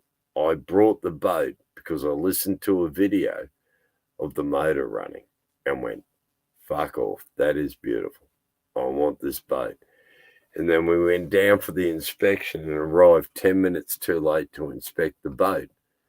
So essentially, apart from viewing it behind a locked fence, I decided I wanted it. And everyone I've spoken to yet that's ever come aboard her has said, fuck you got a good deal. So lack of an amateur, eh? To get a good boat with no knowledge of what the fuck is a good boat. And I still wonder whether I really have an idea of what a good boat is. But this one seems pretty cool.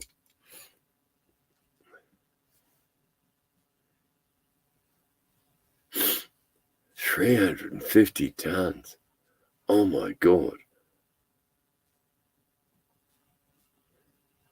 Wow. Yeah, I had to fill out, Willow, the day I got my marine license, I had to fill out a marine incident report and report that my chain had dragged, my anchor had dragged, and I had slammed into 2 boats.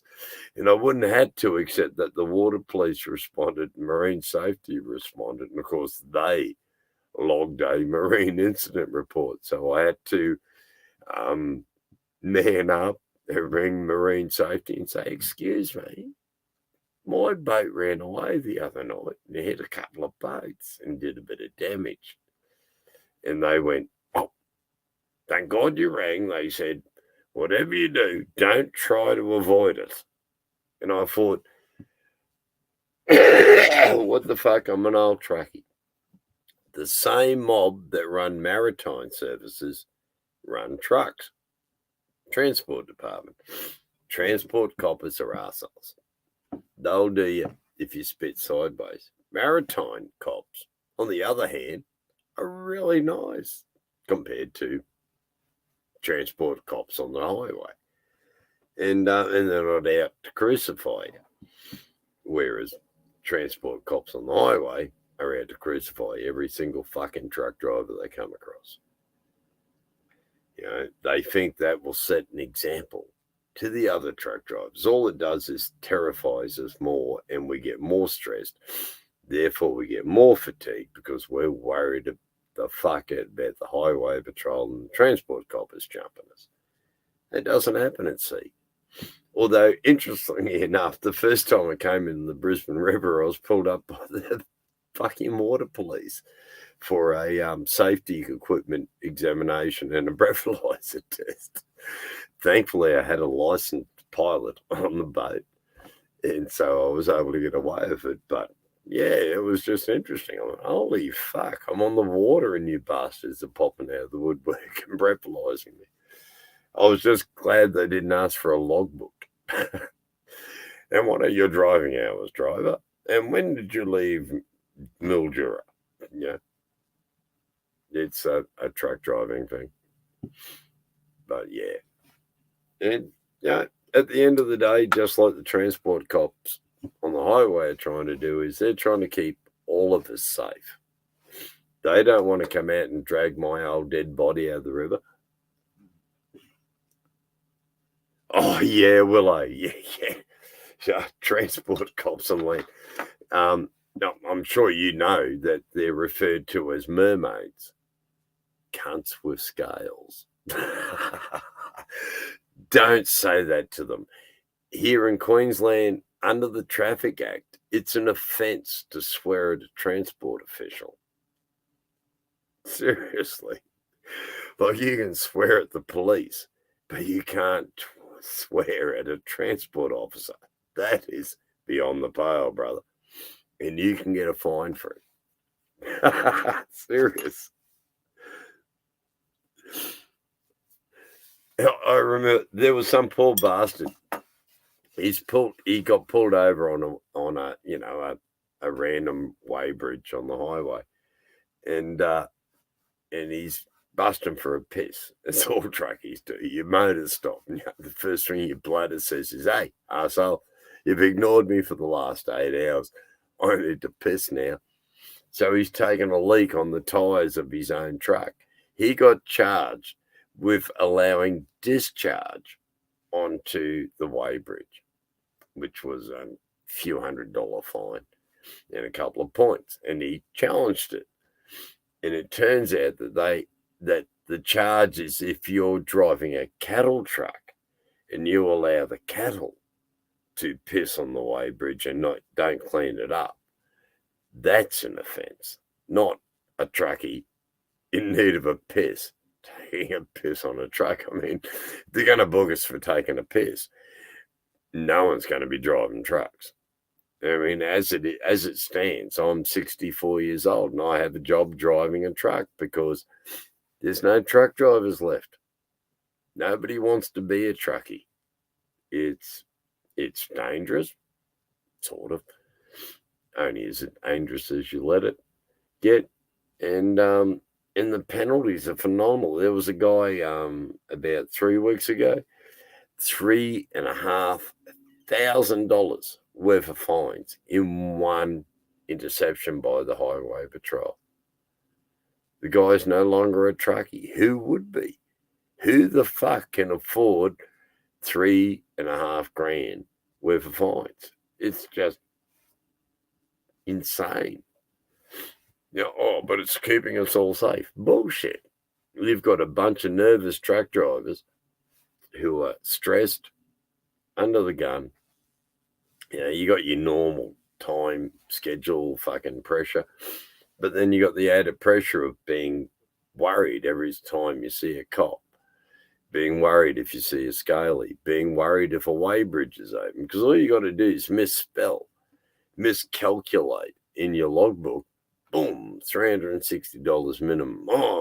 Then you go to the next scale of offence and it's, $800 fine. And the third scale is front the magistrate the next morning and receive up to $10,000 in fines and 6 months suspension of your license. So you're not going to be able to earn the money to pay the fines, and you're never going to be a truck driver again. You're just going to go, fuck this shit. You don't cop that crap driving a car down the road.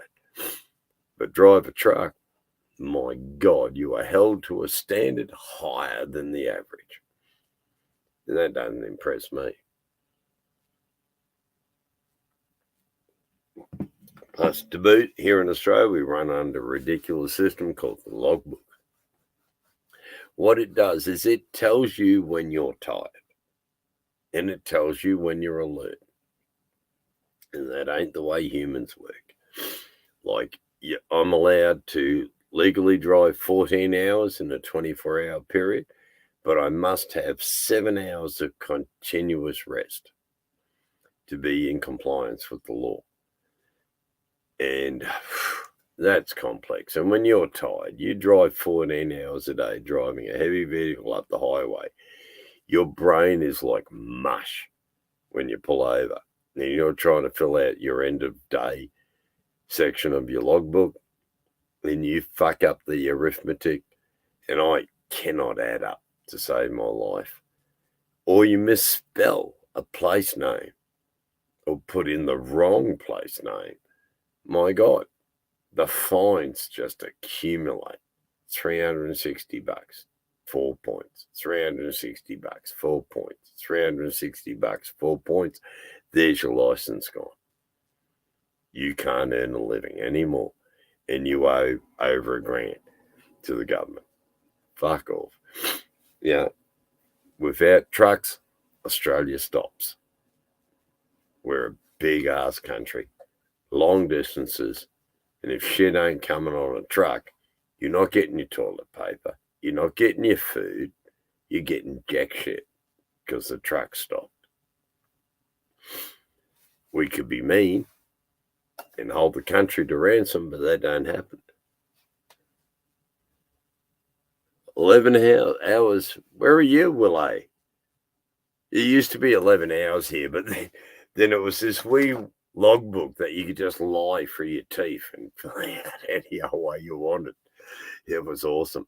And now they've got these really intense logbooks that you got to put times, speedo readings, all that crap in it. And then there's all these cameras that take photos of you and your truck, which records the time you went under the camera. And then there's a camera 4 hours down the road that records your time again. Then it compares your average speed and goes, oh, you were speeding. Yeah, we'll give you a $600 fucking fine for that. Or you exceeded your logbook hours. And then there's this sliding scale of crap that you're into depending on how long you're over. Like if you're only 15 minutes over your logbook hours, that's a minor offense.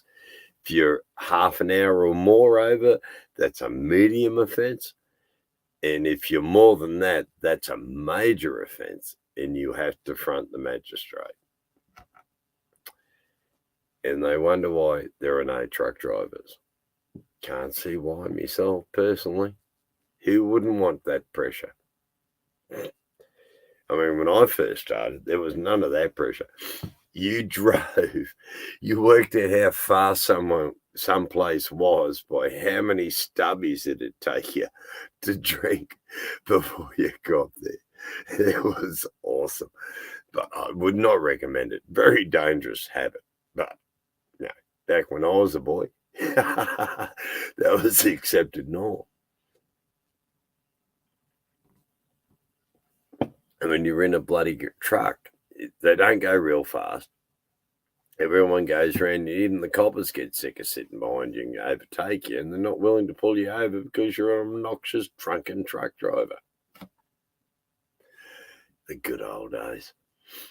But you wouldn't be going to do it now. Good Lord. They would hang you from the nearest telephone pole. No, 100%, Willow. 100%. Totally thankless. Caravans. My detestation of caravans is beyond measure. I detest those people. I mean, they're lovely people, I'm sure. They're just normal human beings driving along. But once they get a caravan on, they become idiots. And they like to do things like slow down in front of trucks and do 20 kilometers an hour under the speed limit. And they can't understand why the truck's really angry and wants to run them off the road. And then you get to the overtaking lane, and the fuckers increase their speed to 104 kilometers an hour so you can't get past them. And then as soon as they get past the overtaking lane, they go back to 80. And they can't understand why you just want to ram your truck into the back of their caravan and kill them. You can lead a horse to water, but you can't make it drink. And seriously, caravans are the bane of truck drivers in Australia, especially during school holidays. I mean, we're talking about hundreds, thousands of fucking caravans clogging up the friggin' highway. Arr. Yeah, but you don't have to kill them. They kill themselves on a regular basis because normally it's some idiot who's never driven more than just from home to the office and retires and decides to buy a whacking great double axle or triaxle caravan and whack it on behind the family car and drive up on the highway and wonder why they end up crashed. I don't know why, but lack of experience looms large, and you don't need a special license. I have to have a special license to drive around Australia. I have to have a national heavy vehicle license. I have to answer more intense questions about tyre pressures, axle weights, and all that crap. Yet I can go out with my car license and hire or buy a caravan, triaxle caravan, and whack it on behind my Hilux and wonder why I end up ass up on the side of the road. But I don't need a special license to do that. You can just do that on your car license.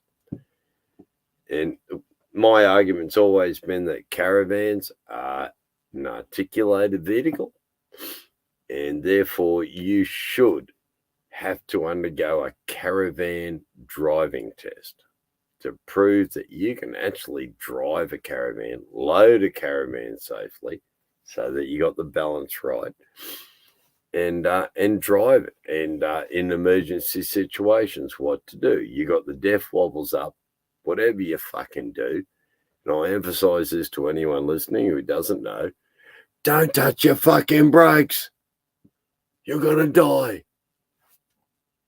Just saying. Accelerate. Your caravan gets the death wobbles behind you, your box trailer behind your car starts going whoopee-doo behind you, flicking around. Accelerate. Do not touch your brakes.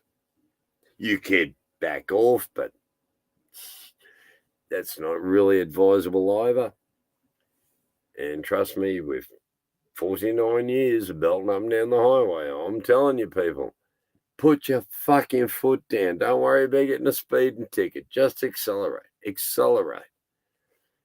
The caravan, the trailer, whatever it is going to kick in behind you and follow you.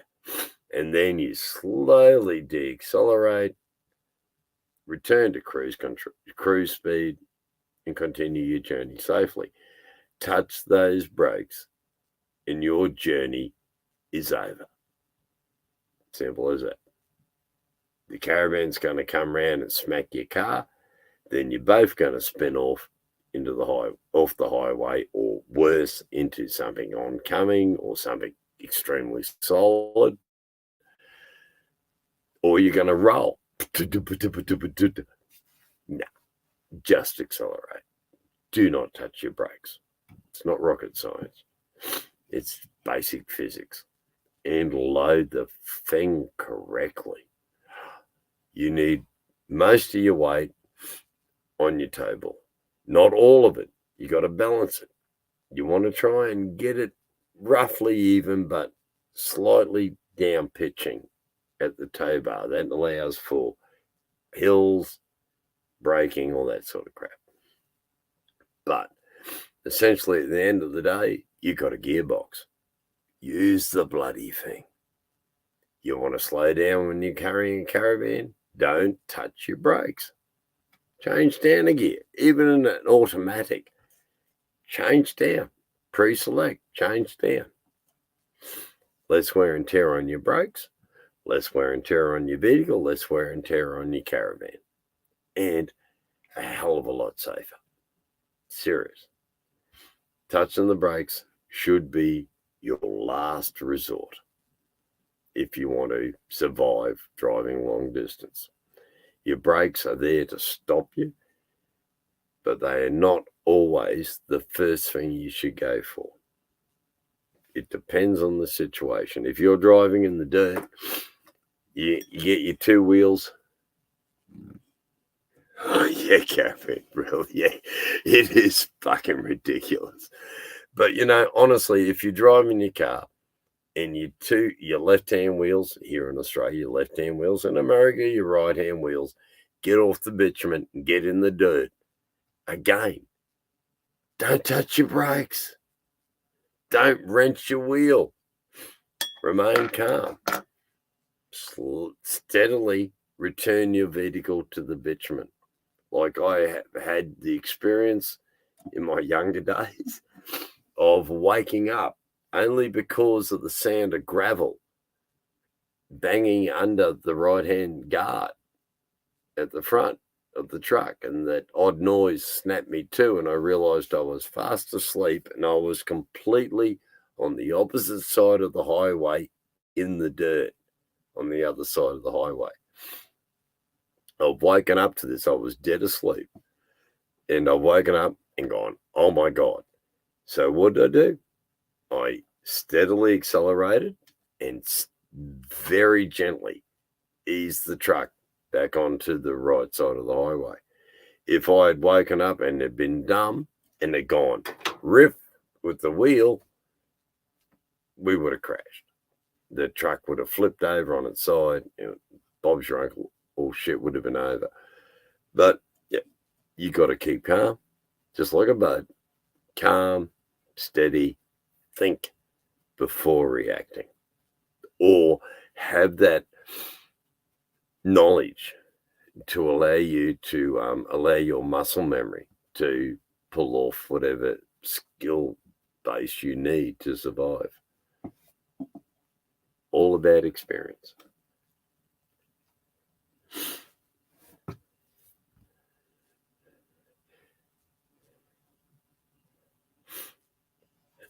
And I'm sure so many people are going to be pissed off that they missed, and that I missed my own life by a few hours. Bastard. But that's me. You know, like all truck drivers, we arrive when we get there.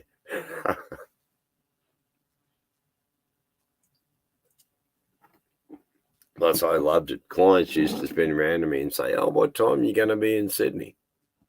And I'd go, oh, about the same time as the truck.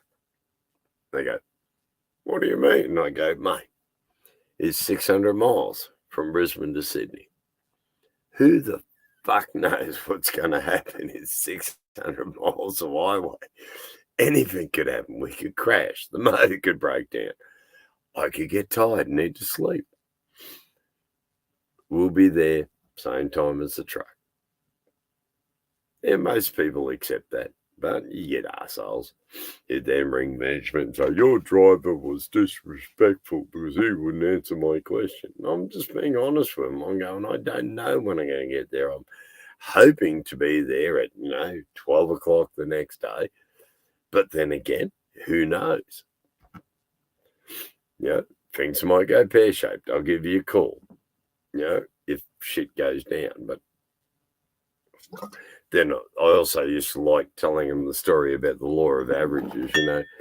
Every 50,000 kilometers, your chances of rolling the truck exponentially increase, but they have nothing to worry about because I'm only 90 miles. And they should be right. The look of fear that crosses their eyes is just worth it. Even the abuse from management when they say you're an arsehole, Lawler, and you've been scaring the clients again. No. Not my fault they're scared easy. But yeah, it is fun.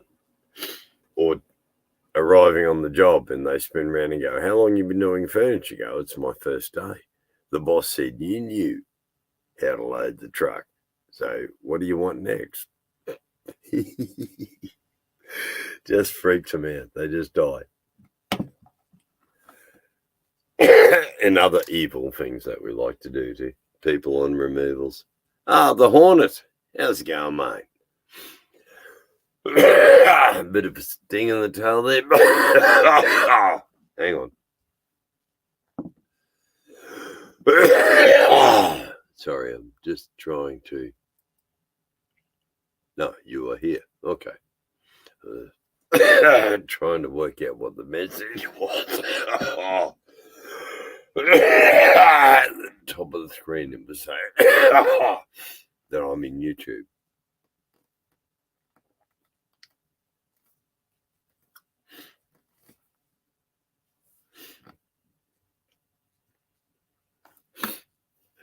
Oh, it's worse. My favourite joke on people when moving them back in the old days of the old Cafe Ray TVs and shit, they weren't so heavy that you didn't need two men to carry the bastards. So you'd hold the TV against your chest and walk into the house and go, "Hey, love, did this screen have all these cracks in it before you moved?" And seriously, you can fuck anything in anyone's furniture except their TV.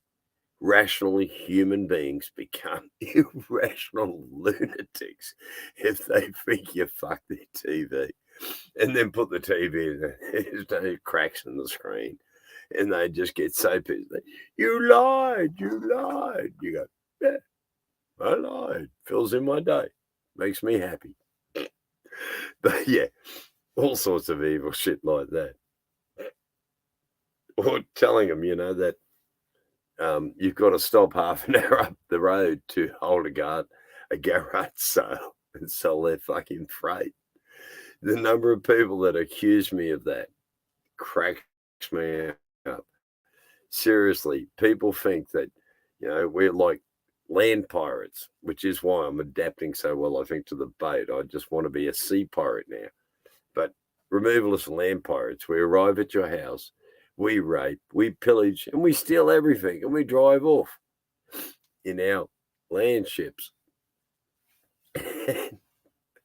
But if you tell them that, the clients that, they get really stressed and they think you're serious, that you're going to drive off and steal all their furniture. And no doubt they're hopeful that you'll rape them on the way past, but nah, it's not likely. But that doesn't make them happier. And but no, seriously, you can fuck with people. Moving is, according to psychologists, is the second most stressful event in your life, next to a close family member passing away, is to move home. It is stressful. I don't get it because I've moved people for 49 years, moved myself. I don't get the stress factor shit. But for someone, the average person who may move 3 or 4 times in their life, some people move 20, 30 times in their life, but they all undergo this same incredible stress factor of, will my shit get there? Will it be in one piece? All that sort of crap. And, am I going to like it? All that. So they're very, very stressed. So you're dealing with stress bunnies who are not psychologically fit at that point. And so humor, I find, is the best weapon. But humor and just talking to them, calming them down, going, listen, bud, I've been doing this for 40 odd years, you'll be right. Take a deep breath, sit down, relax, bro. We got it. We'll get your shit safely there. And, I can confidently say after 49 years of doing this crap that if I say I'm going to get your crap somewhere safe, 99% of the time, it'll arrive completely undamaged. You might get little bits and pieces. Most damages occur moving the crap out of the house into the truck or out of the truck into the house. If you load correctly, you should not damage anything. And that's an acquired skill. And I can do that with my eyes shut. Some people would say that's no idol. That's nothing to boast about. Just proves I've been dumb for 49 years. But I don't think so. I'm pretty proud of being a bug shifter. And the term bug shifter is like, in Australia, we like to change everything. We don't like simple names or simple descriptions. And bug shifters denote the fact that when we move your furniture, we move all the bugs that are in your house, that are living in your furniture. We move them with the furniture. hence the term bug shifters, because we move bugs. And like if you got cockroaches in the house you're moving from, you're going to have cockroaches at the house you're going to, because we're going to bring the cockroaches. They hide in the furniture. They hide in the cartons. Nothing we can do about it. And we deliver them. And then crack up laughing when you spin out and go, oh my God, those cockroaches. And you go, yeah, well, what'd you expect? You thought the cockroaches would go, oh my God, they're moving home. We'll move out. No, they're going to move with you. Serious. And removals as an industry has a history that is just about 450 odd years old. The first removal companies were in England and in Rome, believe it or not. Even the fucking Romans got in on the removal game. But it was a lot easier back then. You had slaves. We have slaves now doing removals, but we're paid slaves. Big difference. We're still treated like slaves. Like, the average piano weighs somewhere around 300 kilos, 200 kilos to 300 kilos. You got a skinny little fucker like me on one end of the piano and a skinny little fucker like me on the other end of the piano, and we pick them up and carry them up and downstairs. And then people want to argue with us. And you think, really? Did you not notice what we just did? You really don't want to argue with us. We're not bright, but we're very strong. And if we get you by the throat, you're dead. Hands like steel from lifting heavy objects all day long. And yeah, it's a great industry. I love it. It's, fucked my back, fucked my knees, fucked my neck, fucked my shoulders. But I love doing it. I really do. You get used to anything, I suppose. But I'm proud as punch and love doing it. Oh, Willow, it's been great talking to you, mate. Yes, man. Look, honestly, I will update you with a video of my adventures in Moreton Bay this weekend. And I'm hoping not to include the bit where me and the Pelican go down to the bottom of the bay. A lot of fucking sharks out there. But you have a good night, mate. And Hornet, what are you up to? There's two people in here, evidently. And that's better than normal. But, yeah, nah. It's cool. And what is it? It's, what's the time? Devices.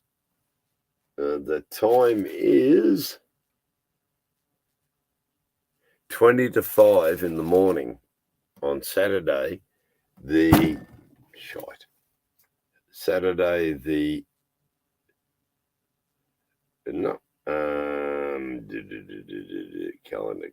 calendar.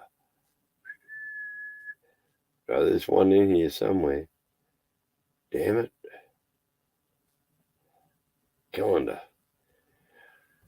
I think it's about the 15th or the 16th or some bullshit like that of September. For some reason. Here we go. It is. No, that didn't work either. All right. It is Saturday, the 17th of September. It's 16 degrees Celsius, which is, I don't know what that is in Fahrenheit, but it's not good. And today, oh my God, Monday will be the first, today will be the first return to summer. It is going to be 28 degrees Celsius.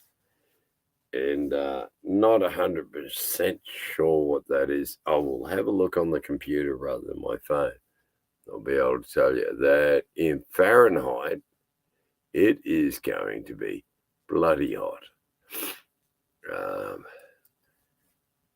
28 C to Fahrenheit is 82.5 degrees Fahrenheit. And that's the first day of summer. So, yeah, it ain't going to be fun. But, we'll get used to it again. And then we got a week of cold weather. And then we go into summer proper. And summer proper means freezing, boiling alive. But it's just a regular yearly event. If you're a Queenslander, you get used to it. If you're not, you're going to whinge, and then you'll get used to it. You don't get a choice. It's just hot. It's the problem of living in the tropics. Like, I think I'm on the 26th parallel or just below it, and then the Tropic of Capricorn, I think, is the 26th parallel, which is about 500 miles to the north of me. So, yeah, it's hot. It's humid. It's full of fucking mosquitoes, snakes, evil critters that want to eat you.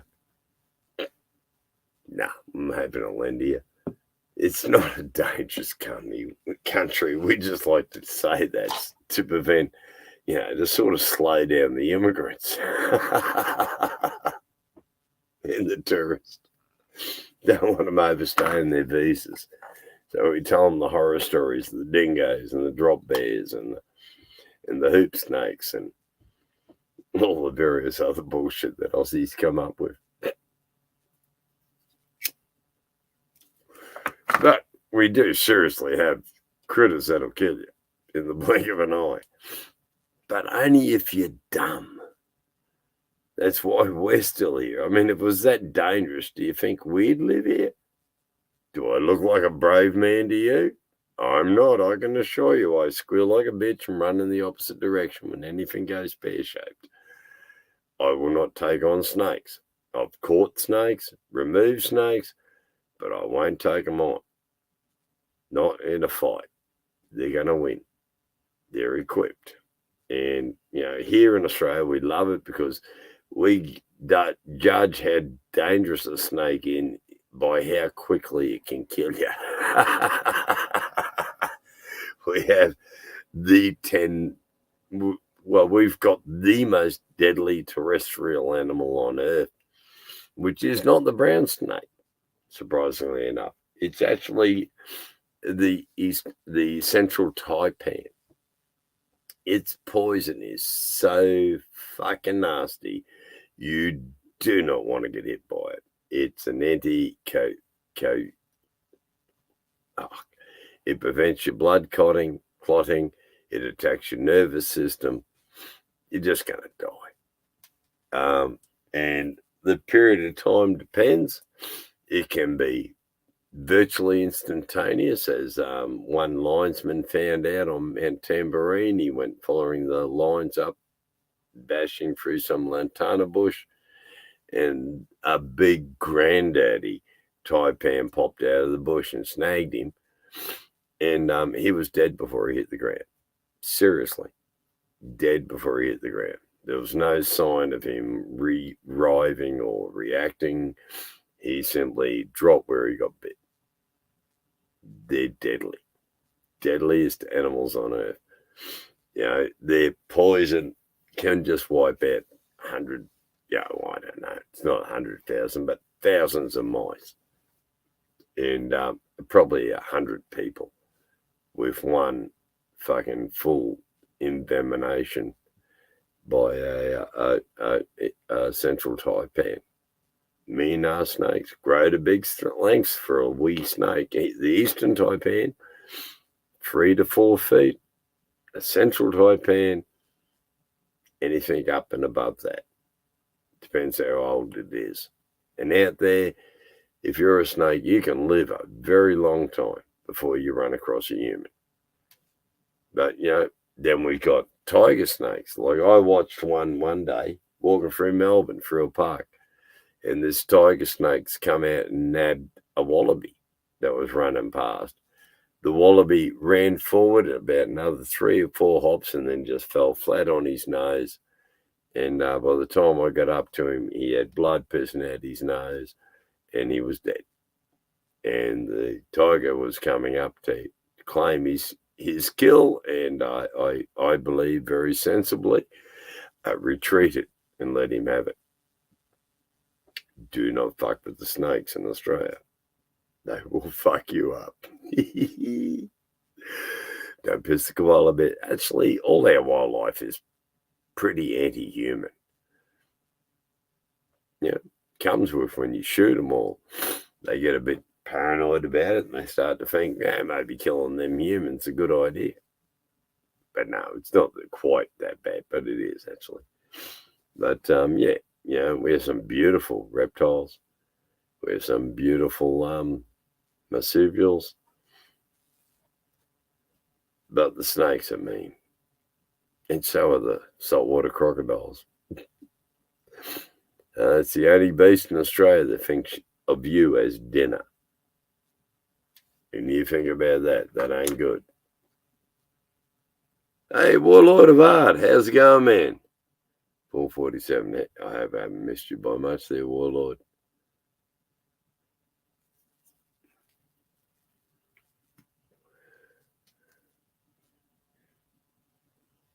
Oh, good Lord, 2:40 p.m. in the afternoon. For Christ's sake, you're almost 12 hours behind us.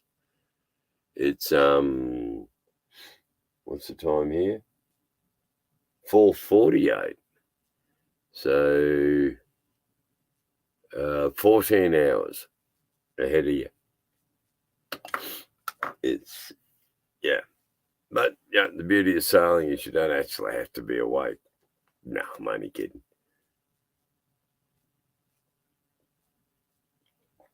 But it's been a bit of a monologue tonight. I didn't post a fucking link. God damn it. Sorry, folks, but had a couple of drinks before I started, and then I forgot that I had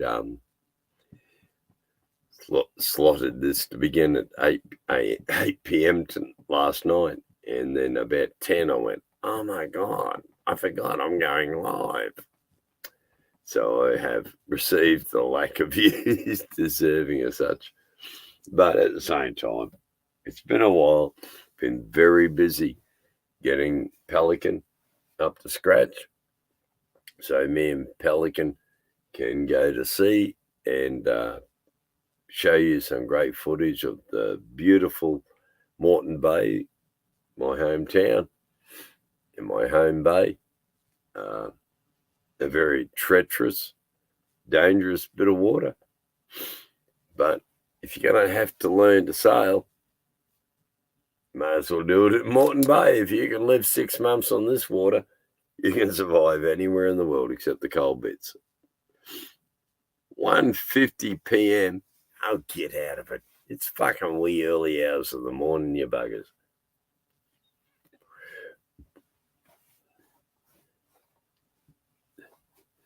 I saw you the other night, Warlord, on someone's chat. I can't remember who it was, but I've been pretty quiet, as you can imagine. I've been damn busy getting everything together. I had to sell up all my land acquisitions. No, I'll rephrase that. I had to sever my connections to the land. I had to sell my fridge and all the furniture and all that crap, and minimize my life to what you can fit in a boat. It's just surprisingly fuck all that you can fit into a sailboat. So, but I've always been a minimalist anyway, and except for the amount of clothes I own, which are mainly work clothes. I don't have much. And the boat came fully equipped with cutlery and crockery and all that crap. And so, been able to divest myself of all my connections to the land. My daughter took the keys in this morning to the real estate and surrendered the rental house I had, which, mind you, was costing me $430 a fucking week. Trust me, I'm glad to be out from under that. And, I'm living rent-free, utility cost-free. It cost me about $480 a year to register my boat. Yeah, I was supposed to have insurance, but who? Insurance? What? Yeah, it costs money. And, when you're old and you're retired, you don't have money. So, fuck insurance. What are they going to do? Sue my dead ass? They're not going to get much.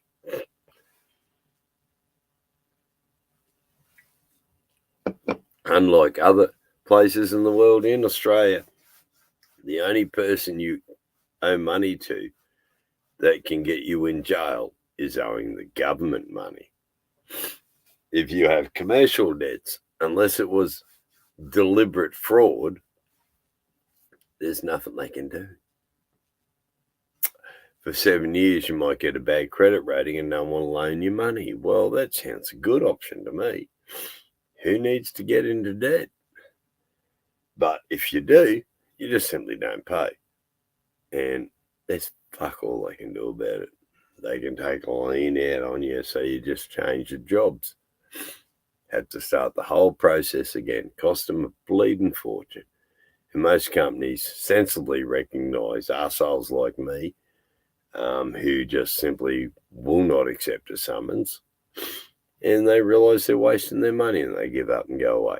They write it off on their tax, so it's not really costing them anything. And that's just how we roll in Australia. We learnt from the Poms with their debtor prisons and the poorhouses and bullshit like that, and we definitely were not going to replicate that here in Australia.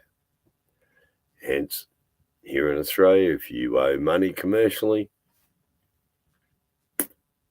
sorry, nothing you can do about it. You could take me to court, but I'd have to own something. If I don't own anything, you can't get blood from a stone. You can't take my boat because my boat's my home. You can't take my car because I need that to get to work. And it's under the value. I think it's about 10 grand or 5 grand value in your car you're allowed. And, your house can be hundreds of thousands of dollars. My house is about 20 grand. But they can't throw you out on the street. They can't take your clothes. They can't take your computer. So unless you own assets like shares or, solid real estate, that's it. They've exhausted their avenues of trying to get the coin out of you.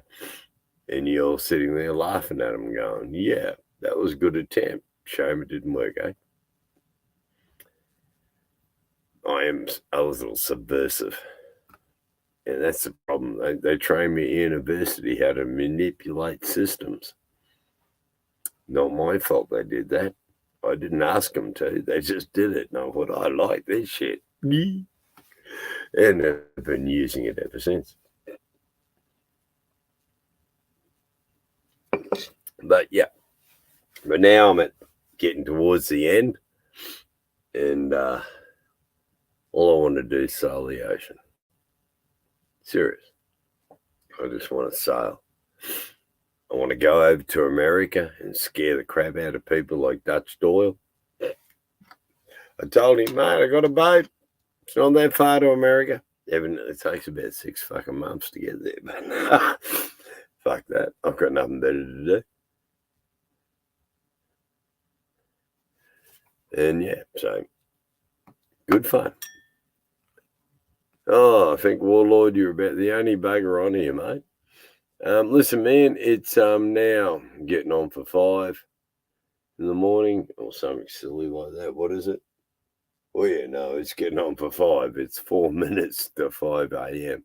here in the eastern states of Australia. And all I got to say is love yous all. Really glad that everyone popped in, that popped in. It was my fault if you missed me. I was 4 hours late or something to the broadcast. I do apologise. I will endeavour to improve. But from here on in, it'll be Lawler's Corner from the captain's chair of Pelican in the South Pacific Ocean. And I shall bring you footage and stories of my daring do. Because I don't know about you, but it terrifies the crap out of me, the idea of me sailing a boat out the ocean on me Pat Malone. It's just frightening. Absolutely frightening. Zero knowledge. Well, I'm improving. It's been a month and a bit. I've done just a tad shy of 400 nautical miles so far in the boat, mainly under motor. But it's time to get out there. I've put the sails up with the motor going at the same time, just in case everything goes pear-shaped. You've got to pack up. But today's plan is to go out into the bay and just put the sails up and let the sails take me across the bay. It's perfect weather for it. It's a northeasterly wind coming into the bay, which means I'll basically have a tailwind as I head south into the bay. And then on Sunday, it'll turn to westerlies. And given I live on the eastern seaboard, westerlies mean going to sea. And I'll be honest, I've never been in a full sea swell before. Definitely never been the skipper of a 35-foot wooden boat in a fucking swell. But, yeah, I've watched innumerable videos on it. I should have it down pat. But no, I'm sensibly apprehensive, and at the same time believe that I have reached a minimal skill level to be able to cope with light, airy winds, even in the South Pacific, which can turn into a nasty bit of ocean when it wants to, but I'm going to actually experience for the first time sea swells, proper ocean swells. I'm excited. So the plan is today to sail out to probably Morton Island, Tangalooma, or maybe up a little further. Wait till tomorrow, and then head straight out into the South Pacific Ocean, being blown offshore by the wind. I love it. And having said that, I have to say, good night, people. I hope you have a good one. Wherever you are in the world, remember, if someone says you can't do it, they're full of shit. You can do whatever you want. You just have to be smart about it. Think, study, react, learn. And at the end of the day, if it don't kill you. So, bon notte, people. Have a good one. Ciao.